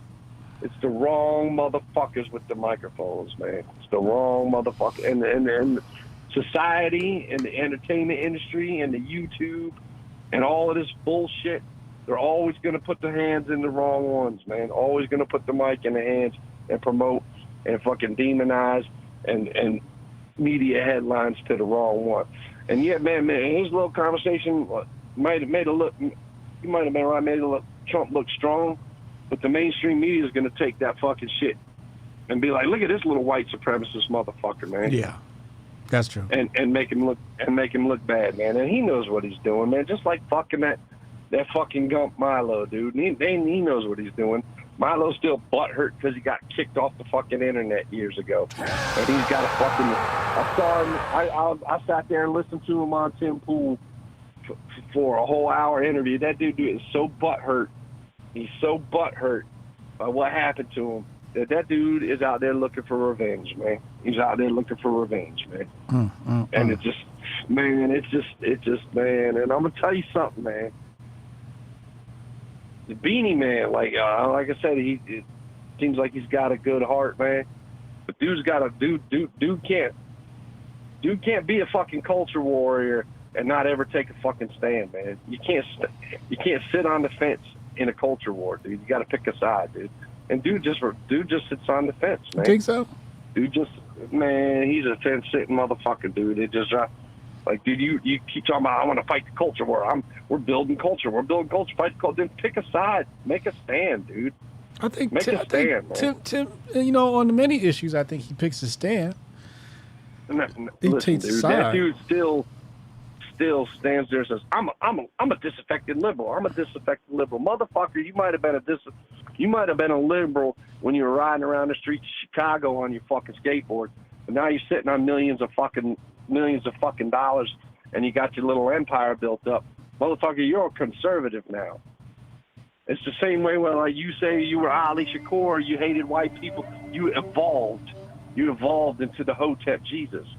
That motherfucker's scared to fucking admit to his evolution, dude. You're a conservative now. You know what I'm saying? You might have some left-leaning ideas, but he's not a fucking liberal. You're not a left. He's not a fucking lefty, man. And he just So will not I let guess go of that. would you feel the same way about Scott Adams? Because he still considers himself like a left-wing guy. He's not a man.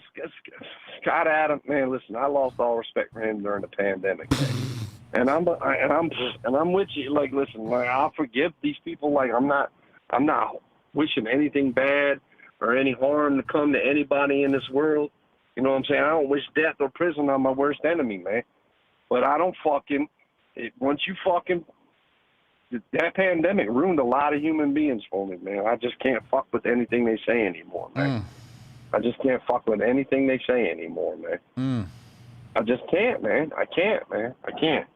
Oh, I was wrong. You guys were right. And you said it condescendingly, like you're a fucking moron, dude. Anybody with common sense could see, man, that, you know what I'm saying? This shit won't right, dude. This shit won't right, dude. And me as a truck driver, dude, I rolled through the whole fucking thing, dude. I rolled through New York. I rolled through the fucking supposed hot spots where all the people were fucking dying and didn't catch it. None. When the fucking shit was supposedly blowing up and all these people were dying. And then I got to take the fucking shot. Go fuck yourselves, man. Anybody who talks like that, man, go fuck you. And the funny thing is I fought with Dore to get with Jimmy Dore, man. I fought with Jimmy Dore to hear what a true lefty thinks, man.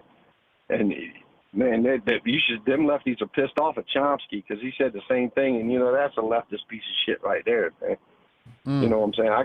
You gotta listen to the other side, man. But I am curious though, man. I am curious. Is he, when Fuentes said that Max Blumenthal is the son of Sidney Blumenthal, I wonder if that's truth, man. I wonder if there's any truth to that, man. Because everybody, you know, Sidney Blumenthal was the fucking weapons dealer with that was in bed, you know, running all them guns into Syria through Libya with Hillary, man. He was the one arming them all up. So if this kid runs the website called the Gray Zone, he's always on door. He's supposedly some anti-war lefty. You know, he's one of Jabari's peoples. But if his dad is really Sidney Blumenthal, is he a fucking op too? I mean, is he a fucking op too? Because how's your dad one of the fucking premier fucking weapons traffickers in the world, and you're running around running a supposedly left-wing news site, man? So I'm gonna have to dig into that and see if Fuentes was telling the truth there, man. Yeah, that's interesting. Yeah. You know, shout out to Cannon, man. Great job, brother. I was listening, man, but I had a couple days off, man. I was with the family, man, and my girl's birthday, and I was getting in when I could get in. I just couldn't quite call in, man. But I miss you, man. Glad you're back, man. One love to everybody in the chat, man. Hotep and Bill, brother. Hotep and Bill. Hotep and Bill, bro. One more time, man. Nick Fuentes is a piece of shit, and I'm out, man. All right, brother. Love you, man.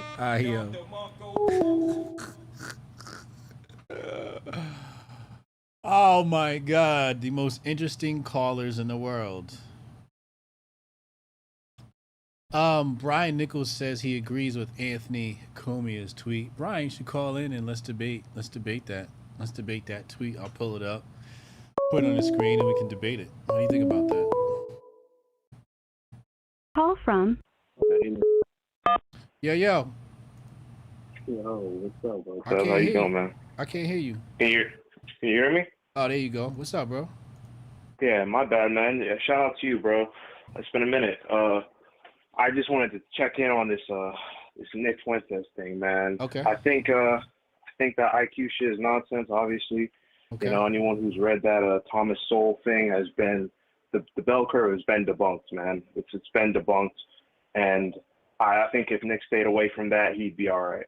I don't know. I don't really hear the hate in him, but I think if he stayed away from that, he'd be good, man. But I do find the lack of like logical consistency suspicious, man. Because he's supposed to be against these. I'm not gonna say it on your channel, but then he wants to go and put all the stake in the intelligence quotient, which one of them created. Like I don't get. Bro, like, I don't know if he knows who it was, but, like, Alfred Renee, man, I'm just saying he's one of them boys. So you might want to figure out why there's certain places, they have certain placements for certain people.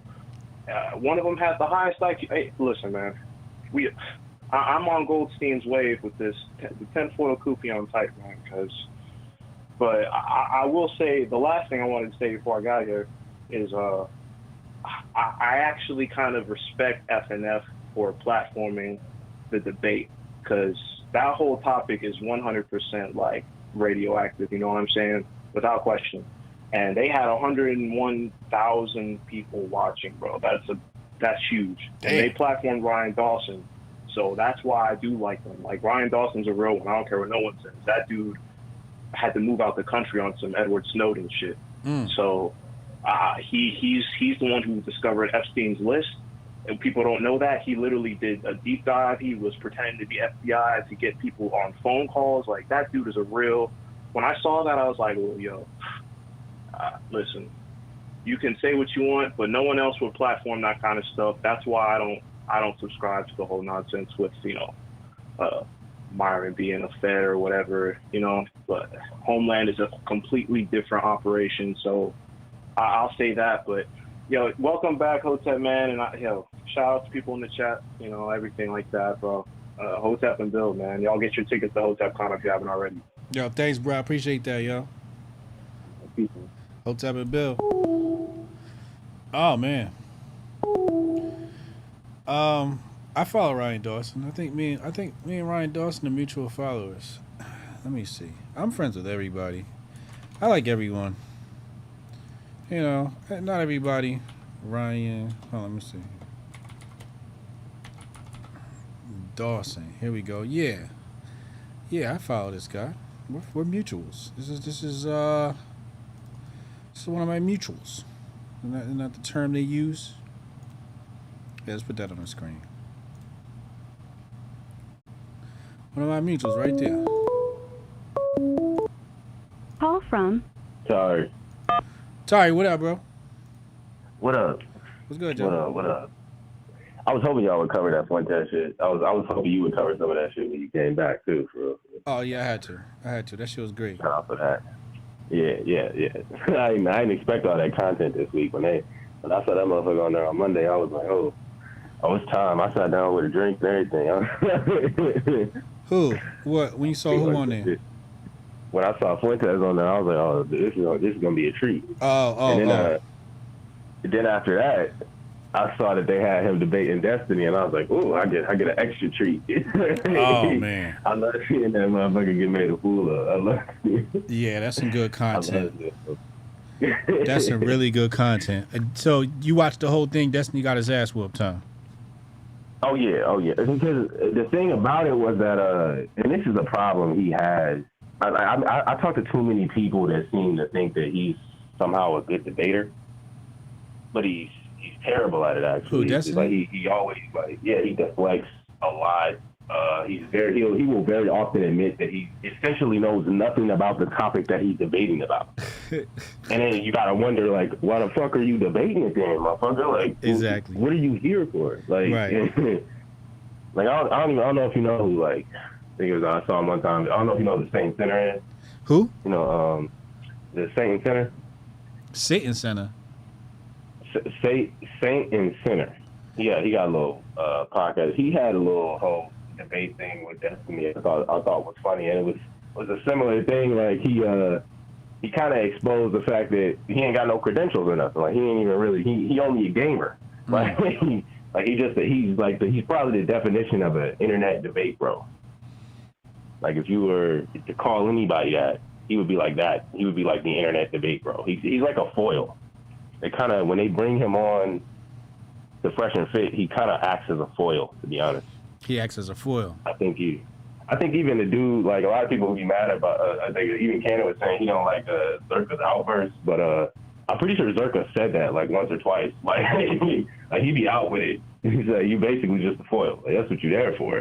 Because at the end of the day, nobody's really feeling what he's saying. He's just kind of there to like push back. Just I guess he do it better than the women do on the show a lot of the time. And even you pointed out how feminine he is. Like, yes. So it's like they kind of bring him on. Yeah, they kind of bring him on as like the feminine defender. They bring him on as like the white knight. I could see that. It actually gives the show a better dynamic sometimes because a lot of them girls can't put no argument. They can't really argue with Fresh and Fit half the time anyway. Right. So when he on there, it's more entertaining because especially the way this motherfucker get like worked up and shit.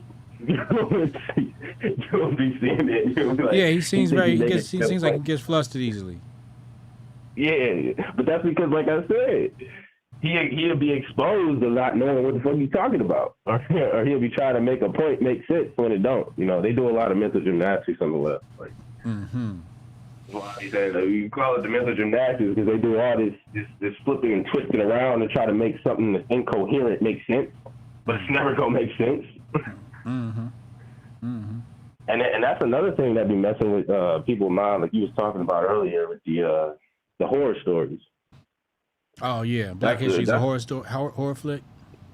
Yeah, and that's exactly what be happening to it because they be trying to justify things because of that horror story. Like it's essentially trying to rewrite reality for themselves to deal with that trauma that to be honest, other black people done forced it upon you. Like yeah, you're forced to live that. Trying to do it. Yeah. And honestly, one of the things is, well, one of my only real problem with Nick, right? Like that whole IQ thing is one of those reasons that people even start thinking about that stuff. You know what? When they're talking about the racism and shit, like when they hear people say shit like that, that just reinforces a lot of those feelings in people. Oh, when they say it's racist. Yeah, when they scream at racism, a lot of the time, like when he bring up the whole, that whole IQ conversation, but then you don't really get in depth about it, right? Like they never got in depth on how these tests are taken or anything. It was just, you know, it was kind of just more like one of those I'm just asking questions kind of thing. Yeah. Which is what I think really bothers people about the way he approaches things sometimes. Because it's like, yeah, I was talking to somebody about what he was saying about the Holocaust and everything, right? Yeah. I don't know if you touched. Did you touch on that at all? No, I don't talk about those conversations. It's stupid. Yeah. So the whole thing with him was, I guess he questioning it, right? But he's kind of doing that same thing where he's like, I'm just asking questions. Yeah. But when they asked him, like, okay, so how many people do you think? Right? He didn't have an answer. Yeah. And then he said it didn't, and then he like kind of moved into it like, well, it doesn't really matter. The point is, you know, all the, you know, you're not allowed to question it. I'm like, you got a point there. But it's also like a little dishonest because like you clearly haven't done too much research. It does take a lot of research to kind of, you know, refute something if you think it's untrue. That means you got to do your whole body of research and come with some kind of alternate conclusion as to what you think happened. Yeah. So when somebody asks you that, it's not necessarily fair, but at the same time, are you like how much are you really studying? Nobody really knows. You're just bringing up a bunch of questions that we can essentially bring up about anything. Well, we have to in order to understand power, you have to understand language. In order to understand power, you have to understand language. So people try to isolate Jewish people, you know, because of the power that they do have as a group. But really what it comes down to is power resides in the languages and the popularity of your language. If your language is popular, it allows people to transact in that language. But the main, you know, people on this planet, you know, Jews have their own language. You know, they speak Yiddish or they speak Hebrew, right? They have their own language. Yeah. White people, they have their own language. Chinese people, they have their own language. Hispanic people, they have their own language. You're going to see people who have their own language. Even Africans, when Africans come here, they have their own language. You'll see people who have their own language have the most power. And instead of, you know, to me, it's just bitch assness when you complain about somebody's level of power. No, you give props to people who have power, right? So if a certain group of people have attained a certain level of power, you need to ask yourself why your group didn't. Yeah. No, you got to ask yourself why your group did not. Like, what are the differences between how that group operates and how your group operates? Well, your group has moved far from your holy book. Some people adhere to their holy book, and it seems as though the people who stick closest to their holy book tend to do better. Right. That's holy book gave you a set of rules. Yeah. I was thinking about that a lot actually recently. I don't know if you, I sent something too. I don't know if you read this book called Democracy, the Guy That Died. You told me about that though. Yeah. But it's basically like, I mean, it's kind of a anarcho-capitalist, but not necessarily. Like I think what he called it in the book was natural order. Okay. Like I would say that's his essentially like his terminology for what people would call like anarchism or, you know, modern day libertarian anarcho theories or whatnot. Yeah. And I think that actually is a good fit, like natural order. Today is essentially like there is a natural order that can be achieved if we actually strive for it. But I think half of the problem is part of exactly what you were saying. We spend so much time complaining about the power instead of trying to figure out how to put the power back in our hands. Yeah. Absolutely. That's why we say over here, Hotep and build. You know, mind your business and focus on what you're going to build. Right. And that's the perfect message. More people need to hear it for real. We got to get it out there more. Yeah. Absolutely. Yeah, man. Appreciate the call, bro. Yeah, man. Glad to see you back. Oh, thanks, man. Appreciate you. I'm back, yo. I'm back, and I'm about to turn up, too. You know what I mean? I just had a little recharge, so I'm about to turn up. So you're going to see about to get real loopy with the brand. All right. That's what I like to hear. Yeah. All right, bro. I'm going to holler at you, yo. Shout out to Tari. Tari on the call-in. Yeah, we're going to turn up. We got to turn up. It's, It's grifting season. What place am I in? Hold on, I gotta see what place I'm in. I gotta see what my ranking is. Hold on, let me check my ranking. Hold on. We about to check the ranking live right now. Hold on. All right, here we go. Right here. Who's in first place? Chile de Castro. Dylan Mulvaney. Second place, Joe Biden. AOC, Trump, Greta Thunberg, Barack and Michelle Obama. This is the Grifties ranking. Fauci, Zelensky. Oh, man. Prince and Meghan. Amber Heard, Gavin Newsom. Thomas Fellows. Ye is in 15th place. Call from Steph Colonel. Steph, what up, man? What up? Damn, finally got it on grip. Hell yeah, man. You got through, man. What's good, bro? Not much, man. Hey, listen, I want to get a thought off that I've been kind of thinking about for a while regarding like racism and stuff like that. I posted in the chat earlier. I said I don't think all racism is necessarily like evil, right? Yeah. Like or necessarily has like bad intentions or malice behind it. You know what I'm saying? Like if I go and say buy blacks, for example, that's technically racist, but I'm saying that because I want somebody who looks like me to succeed. Yes. I'm not harming nobody else by saying, hey, listen, go support this black person here, right? But also, I turn around and if I say, listen, buy white, happy White History Month, I fuck with you and I want you to succeed, and maybe it is racially based, but listen, I want you to succeed.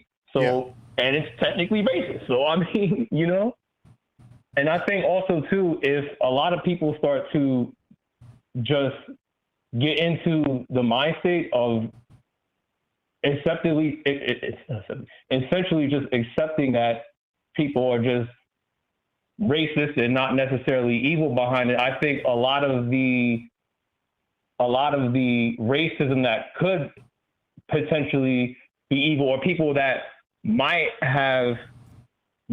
be racist with like kind of evil intentions or on the fence with evil intentions, they may just sway away from the evil intentions, and you know, people might just kind of start to get along. You know what I'm saying? Right. Like even yesterday, Cannon was showing us some country rap videos last night. That shit look like some nigga shit to me. Like if you put black folks and they're doing the same shit that those white people were doing in that video, like it would be so different. Yeah. And it's crazy. It's crazy when I look at stuff like that, how much we even have in common. And it's just like, yo, why are we fighting each other when we have all this shit in common to begin with? It's mind-boggling to me, to be honest, bro. It's mind-boggling, man.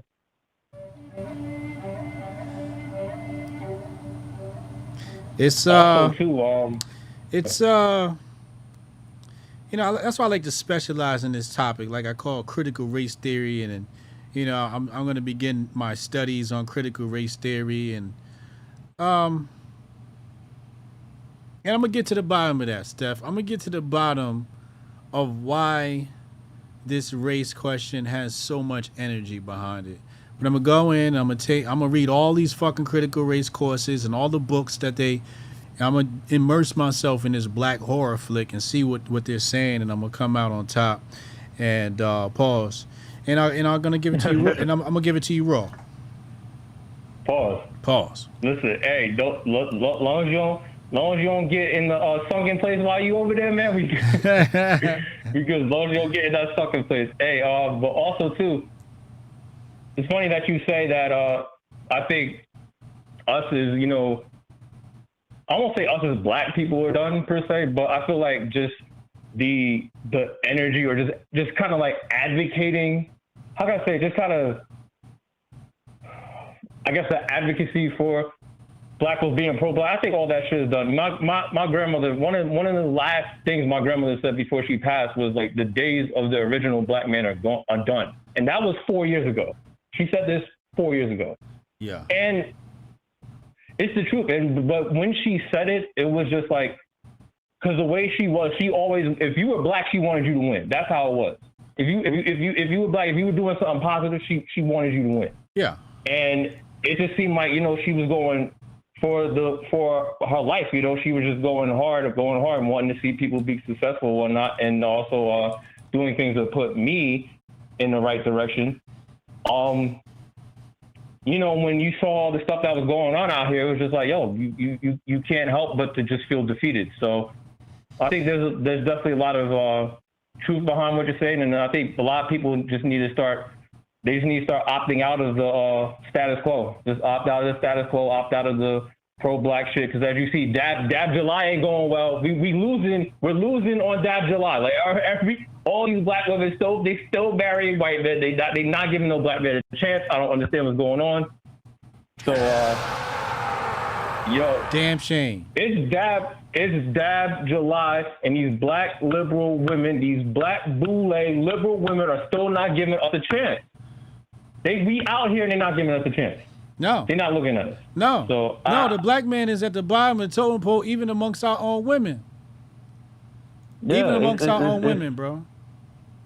It's fucking bad, man. All this shit is bad. It's to the point where, honestly, like I said, I'm just opting out of it. So like when you bring it up on the Grift Report, you know, and say it's for entertainment purposes only. It's for grifting purposes only. It's not.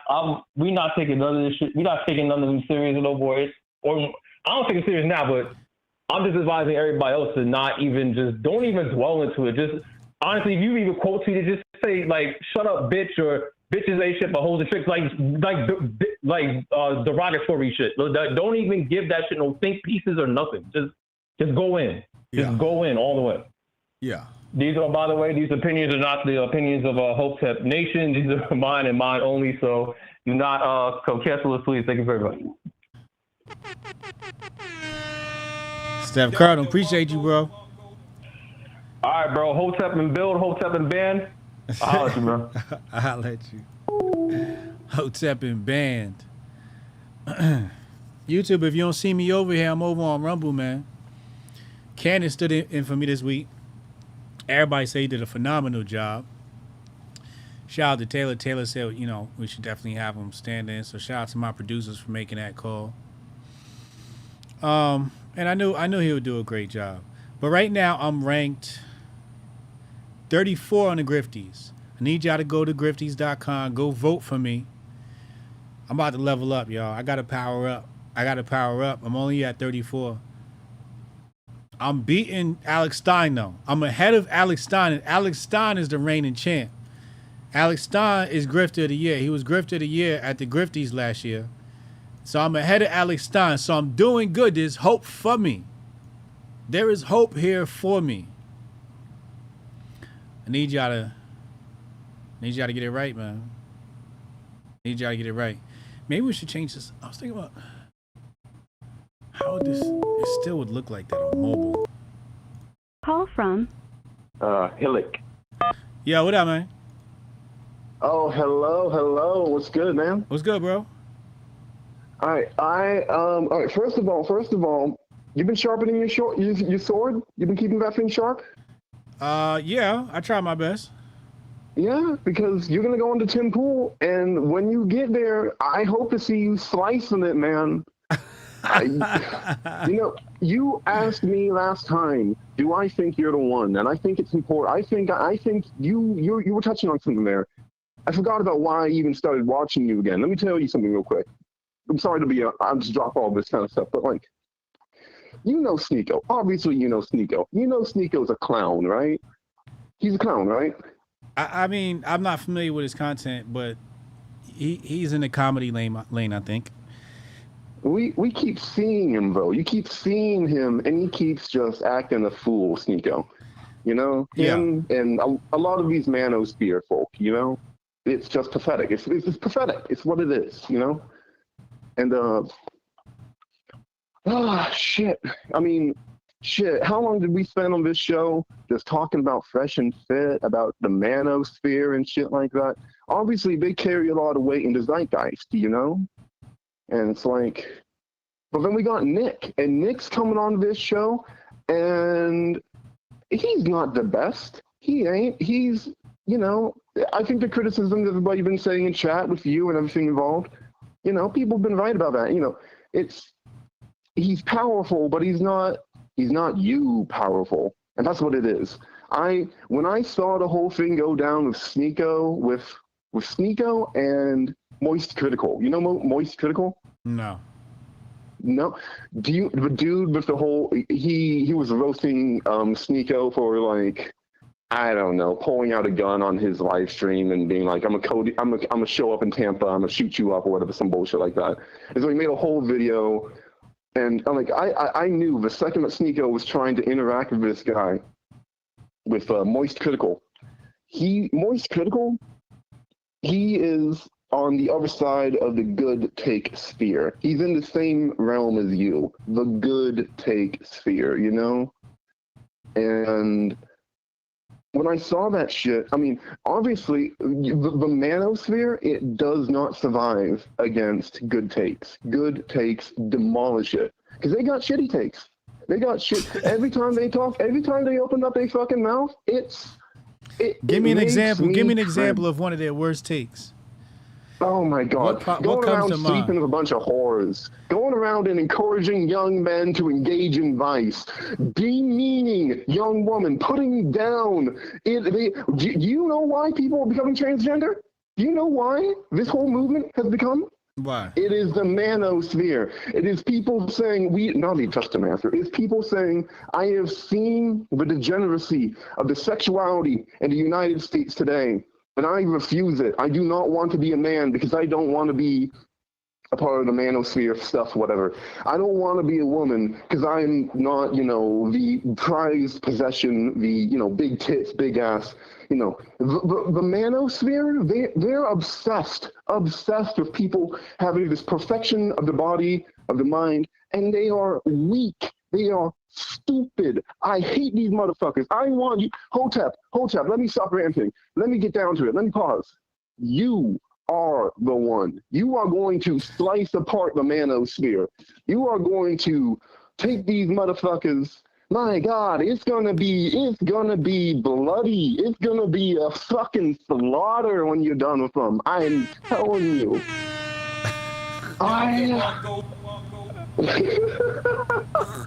I'm telling you. You are the one. I'm convinced of it now. I was putting a lot of thought into it. You need to destroy the manosphere. Cut it to shreds. Enough of this fucking cringe. I'm sick of it. I'm cringe myself too. I am an internet denizen. Good Lord. I grew up with the internet, man. You entered into my realm. I hate to say it like that, but yo, I grew up on the internet. I watched you come to power and all this kind of shit. All these fucking idiots come to power, and I sympathize with the accelerationists, bro. You know what I mean? Yeah. Yeah. I sympathize with them because I see these clowns. I see these idiots going around. Remember when you had what was her name? She was when I called in last. She was really goddamn smart. She was talking about how there's so many people just lost and they wandering for all their lives and they ain't, you know, what she look like closer. She was talking about health fitness stuff. What does she look like? Rook. She looked Rook. Attractive. Yeah. Oh, okay. She looked very attractive. But you know what I'm saying?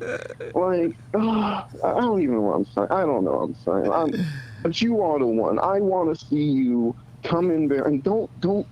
I mean, we watched Nick give, you know, some bad takes and everything like that, and yet everybody's kind of saying agreed he's still quite powerful. He comes onto that show, and yeah, sure, the black woman might be coming up to him and giving him lots of love, and you might not be super happy about that. But can we deny it? What are we gonna? We gotta cut through, not to Nick, but to those people that are supporting him. We gotta cut through, not to the fresh and fit. Yes, we gotta cut through the fresh and fit hosts. I don't even know their names. I don't even know those clowns' names that host the fucking Fresh and Fit podcast. They're losers. The only reason that they're popular is because they get cool people on. Let's be real. They get cool people on. They get a bunch of random whores to come on. make a fool of themselves. It's good TV. It is good TV. But them themselves, they are not good TV. They are not getting good takes, and they are.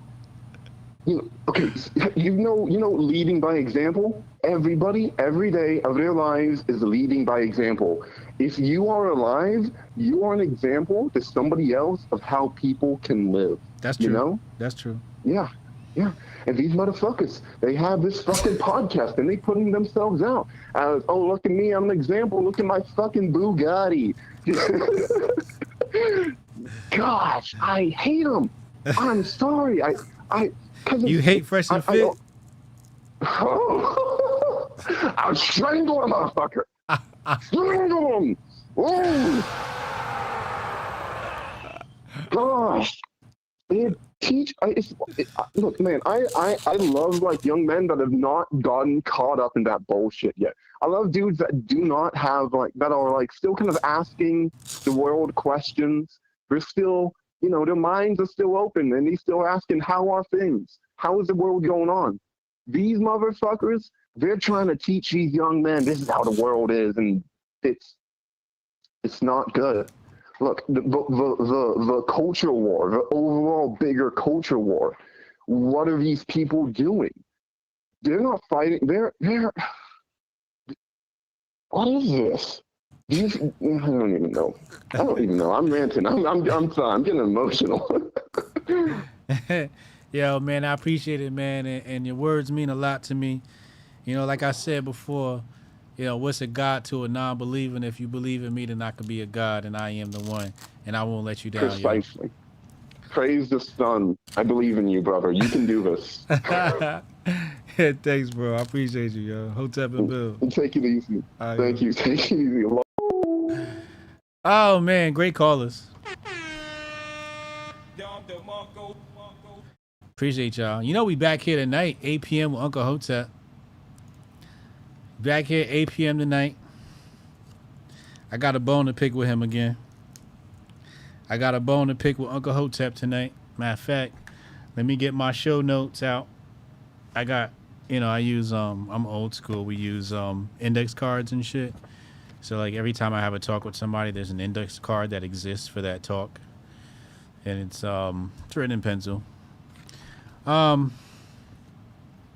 This is Uncle Hotep's card. So, dealing with Uncle Hotep tonight, we first have to ask him about, and I can't say it now because then I won't be able to catch him off guard. I have to catch him off guard.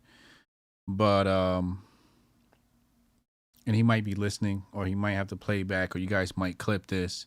So I can't say what it is, but I'm coming in with the first strike tonight, as usual. Call from Tinfoil Do-Rag. Tinfoil Do-Rag on the line. Yo, what up, bro? What's going on? It's been a little while. Been a minute. Welcome, man. Yeah. I've been catching it on the replay, but okay. I'm always here. So definitely, I definitely need to say you got to stop going for his workouts. I'm gonna tie it into this Nick Fuentes thing and the Fresh and Fit and the parallel between you and them, right? Mm-hmm. So when the student is ready, the teacher will appear, right?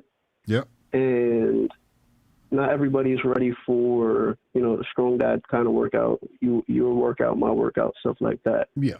So if Uncle Hotep is the catalyst in order to get people to be a little bit more health conscious, it's better that, they find somebody that has a closer proximity in skill and everything else to not be intimidated. Once they feel that they're off of that, or even, Uncle Hotep is off of that, then he might reach out to you in order to get a better workout. But the fact that he's doing something is something, it's a good thing that he's moving around and everything else, Yeah, because we're gonna take out an insurance plan on his old ass. So we actually need Uncle Hotep, even if it's one fucking kettlebell and he's swirling it around his hips, whatever it is that he's doing. My only beef is he's got to step up the workout fits. Those workout fits are terrible. You know what I'm saying? His feet is ashy. We need him to put some damn shea butter on them feet. He's barefoot working out on his porch. The porch looked like it ain't been painted since slavery. You know, he got one of them old slave houses, right? So, you know, I need him to figure out, you know, when he's gonna sand that deck and get a new paint job on that deck. That deck is horrendous. And again, his workout fits are terrible. But you're right. He does relate to the everyday man. So the everyday man's not gonna be you know, having the nicest fits. But for the sake of YouTube, Uncle Hotep, you gotta coordinate your fits better, man. At least get something that cover up your belly. Every time this nigga lift up the damn he lift up the damn kettlebell, his belly hanging out now. Yeah, he got a color purple house. See that. You know? They shot the color purple at this fool house. But yeah, that's my only beef. You know, I definitely support him working out and getting in good shape because, you know, we can't afford to lose Uncle Hotep. I still haven't cashed in on his likeness yet, so we're gonna need him to stick around a little while longer. Yeah, I mean, how Ken ended the show yesterday with what's his name? But how they were talking about the sneakers and everything. Yeah. How they were talking about the sneakers and everything else. I mean, obviously, Ken can help him out in that department. So you know what I mean? Yes. Hotep community come together and build. Yes, absolutely. We got to come together and get Unc's footwear right. Yeah, you know, you got Strong Dad doing the house thing, you know, renovations and stuff like that. So you know what I mean? Mm-hmm. Got that community, the community going. Yeah, the community is community. Yep. But yeah, you know, what the other caller was kind of saying too, to kind of touch on that, because what everybody was kind of saying as far as Nick Fuentes is like, I look at him almost like fast food, right? Fresh and Fit is like fast food, right? Mm-hmm. So if you don't know how to cook, you're just gonna deal with fast food. Once you learn how to cook, though, it's different. You know, like the different ingredients, the different types of things you could throw in there. What's too much salt, too little salt? You have appreciation for it. Mm-hmm. But when you start, you know, doing your own gardening and having appreciation for that, rather than going and getting your produce, there's levels to it, right? Mm-hmm. So I think that Fresh and Fit is the entry level, right? Yeah. Fuentes is the entry level. So them being together makes sense, but at the end of the day, it gets the conversation started or primes people's minds for those types of thoughts. Yes. In order to really start hearing these things and understanding and searching for that knowledge. Mm-hmm. Mm-hmm. Mm-hmm. No, that's absolutely true.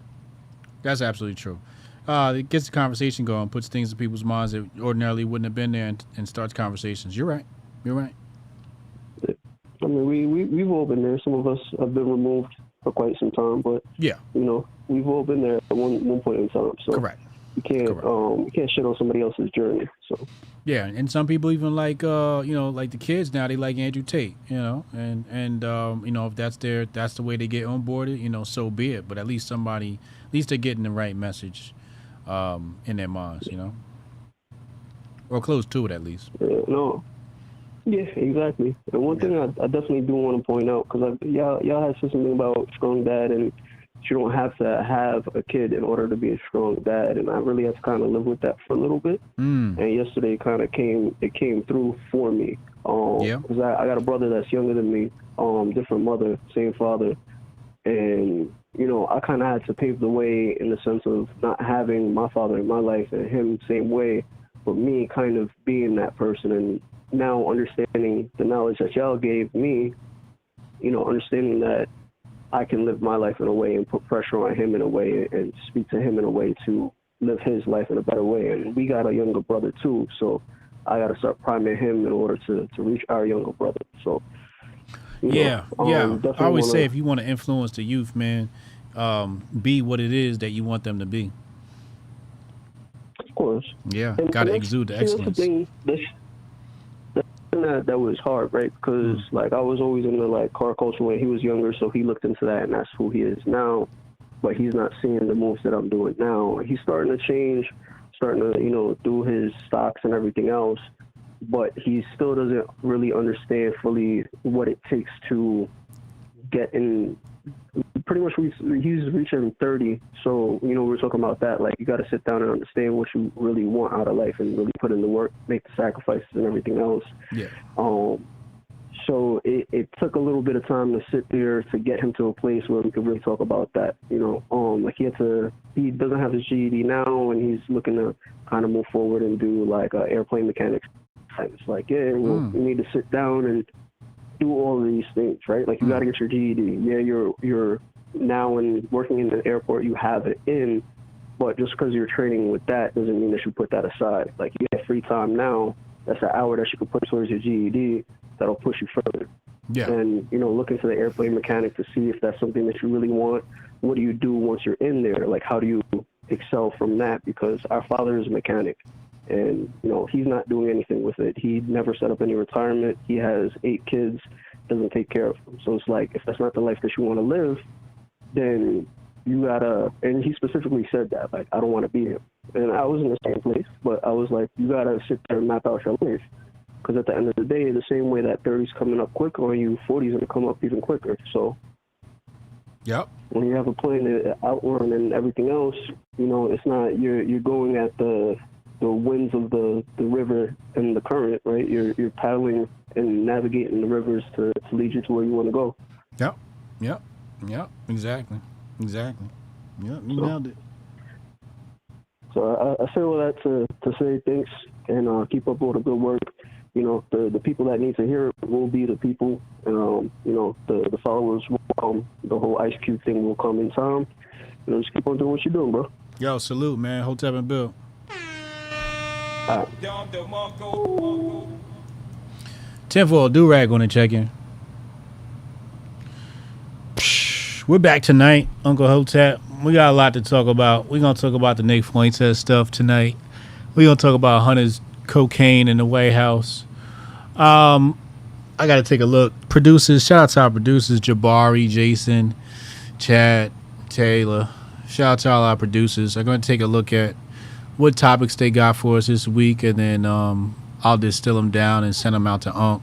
But we'll be back here in 3 hours. I'm going to go refresh myself and then come back and then, yeah, I'm going to shoot the shit and find out exactly what's going on with Uncle Hotep, what's up with them shitty-ass workout outfits and all of that. So make sure y'all tune in right here. We on Rumble, Hotep TV, and on YouTube, Hotep Jesus. Even though we try and get off YouTube as soon as y'all meet me over on Locals, hotepjesus.locals.com. Hopefully you guys meet me over there. And then we can really get the party started. But I'm about to turn up for the 99 to the 2000. I'm about to turn up. Just got off family vacation and got a lot of work done while I was there, and had a lot of interesting conversations with business associates. I got a meeting tomorrow morning with a potential sponsor. So, yeah, I got a boot camp starting up with a client soon. A lot of shit is popping. Oh, man, hold on a second.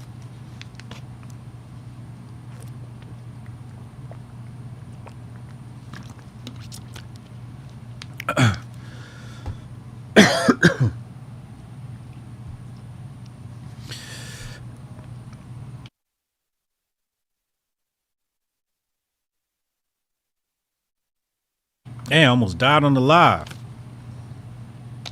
Damn.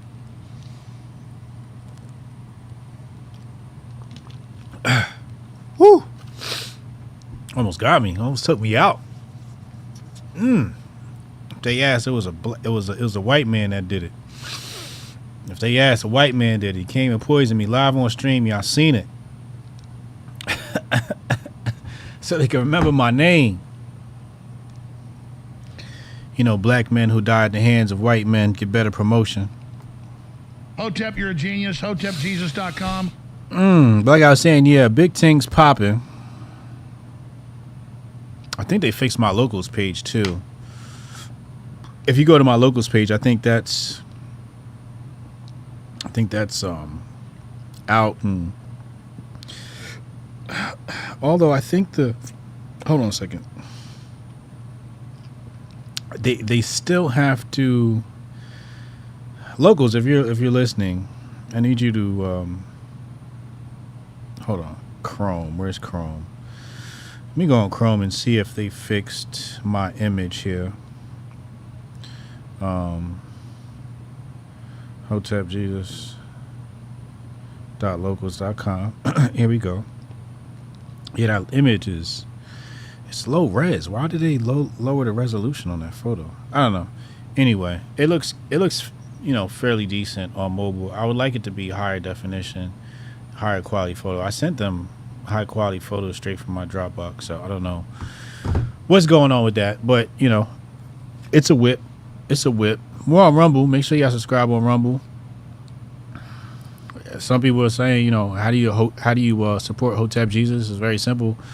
Go to trymasterfocus.com. Hit the link in the description box below. Link in the description box below is going to apply a 30% discount to your cart, and you get a super low discount, super big cut on your Master Focus. That's our brain pill.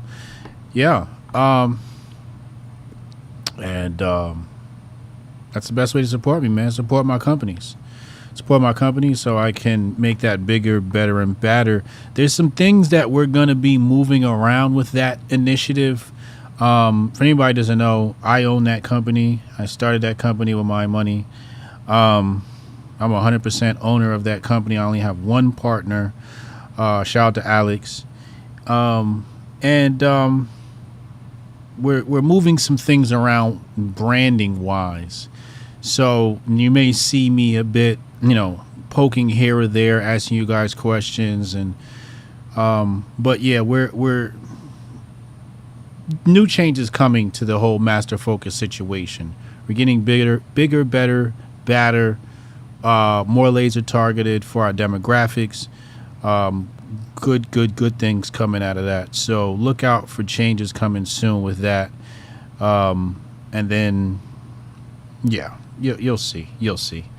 Anyway, come back tonight at 8 p.m. I'll be here with Uncle Hotep. We gonna dig in his ass right out the gate. Pause. I'll let y'all later, man. Yeah, I can try to get that handled for you. Again, it's only my second day, so if you can give me a second. How I'm supposed to do this? How the hell are we supposed to do this by 5 o'clock? I have no clue. Is that possible? Hey, do you have the password to... How'd you finish all your work already? He's not tapped in.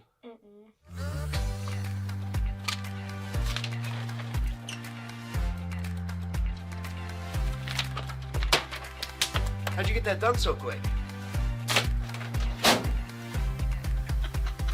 They think they're gonna be able to budget that? It's money. That's money right there. You understand? You guys finished your work 6 hours early? He's not tapped in.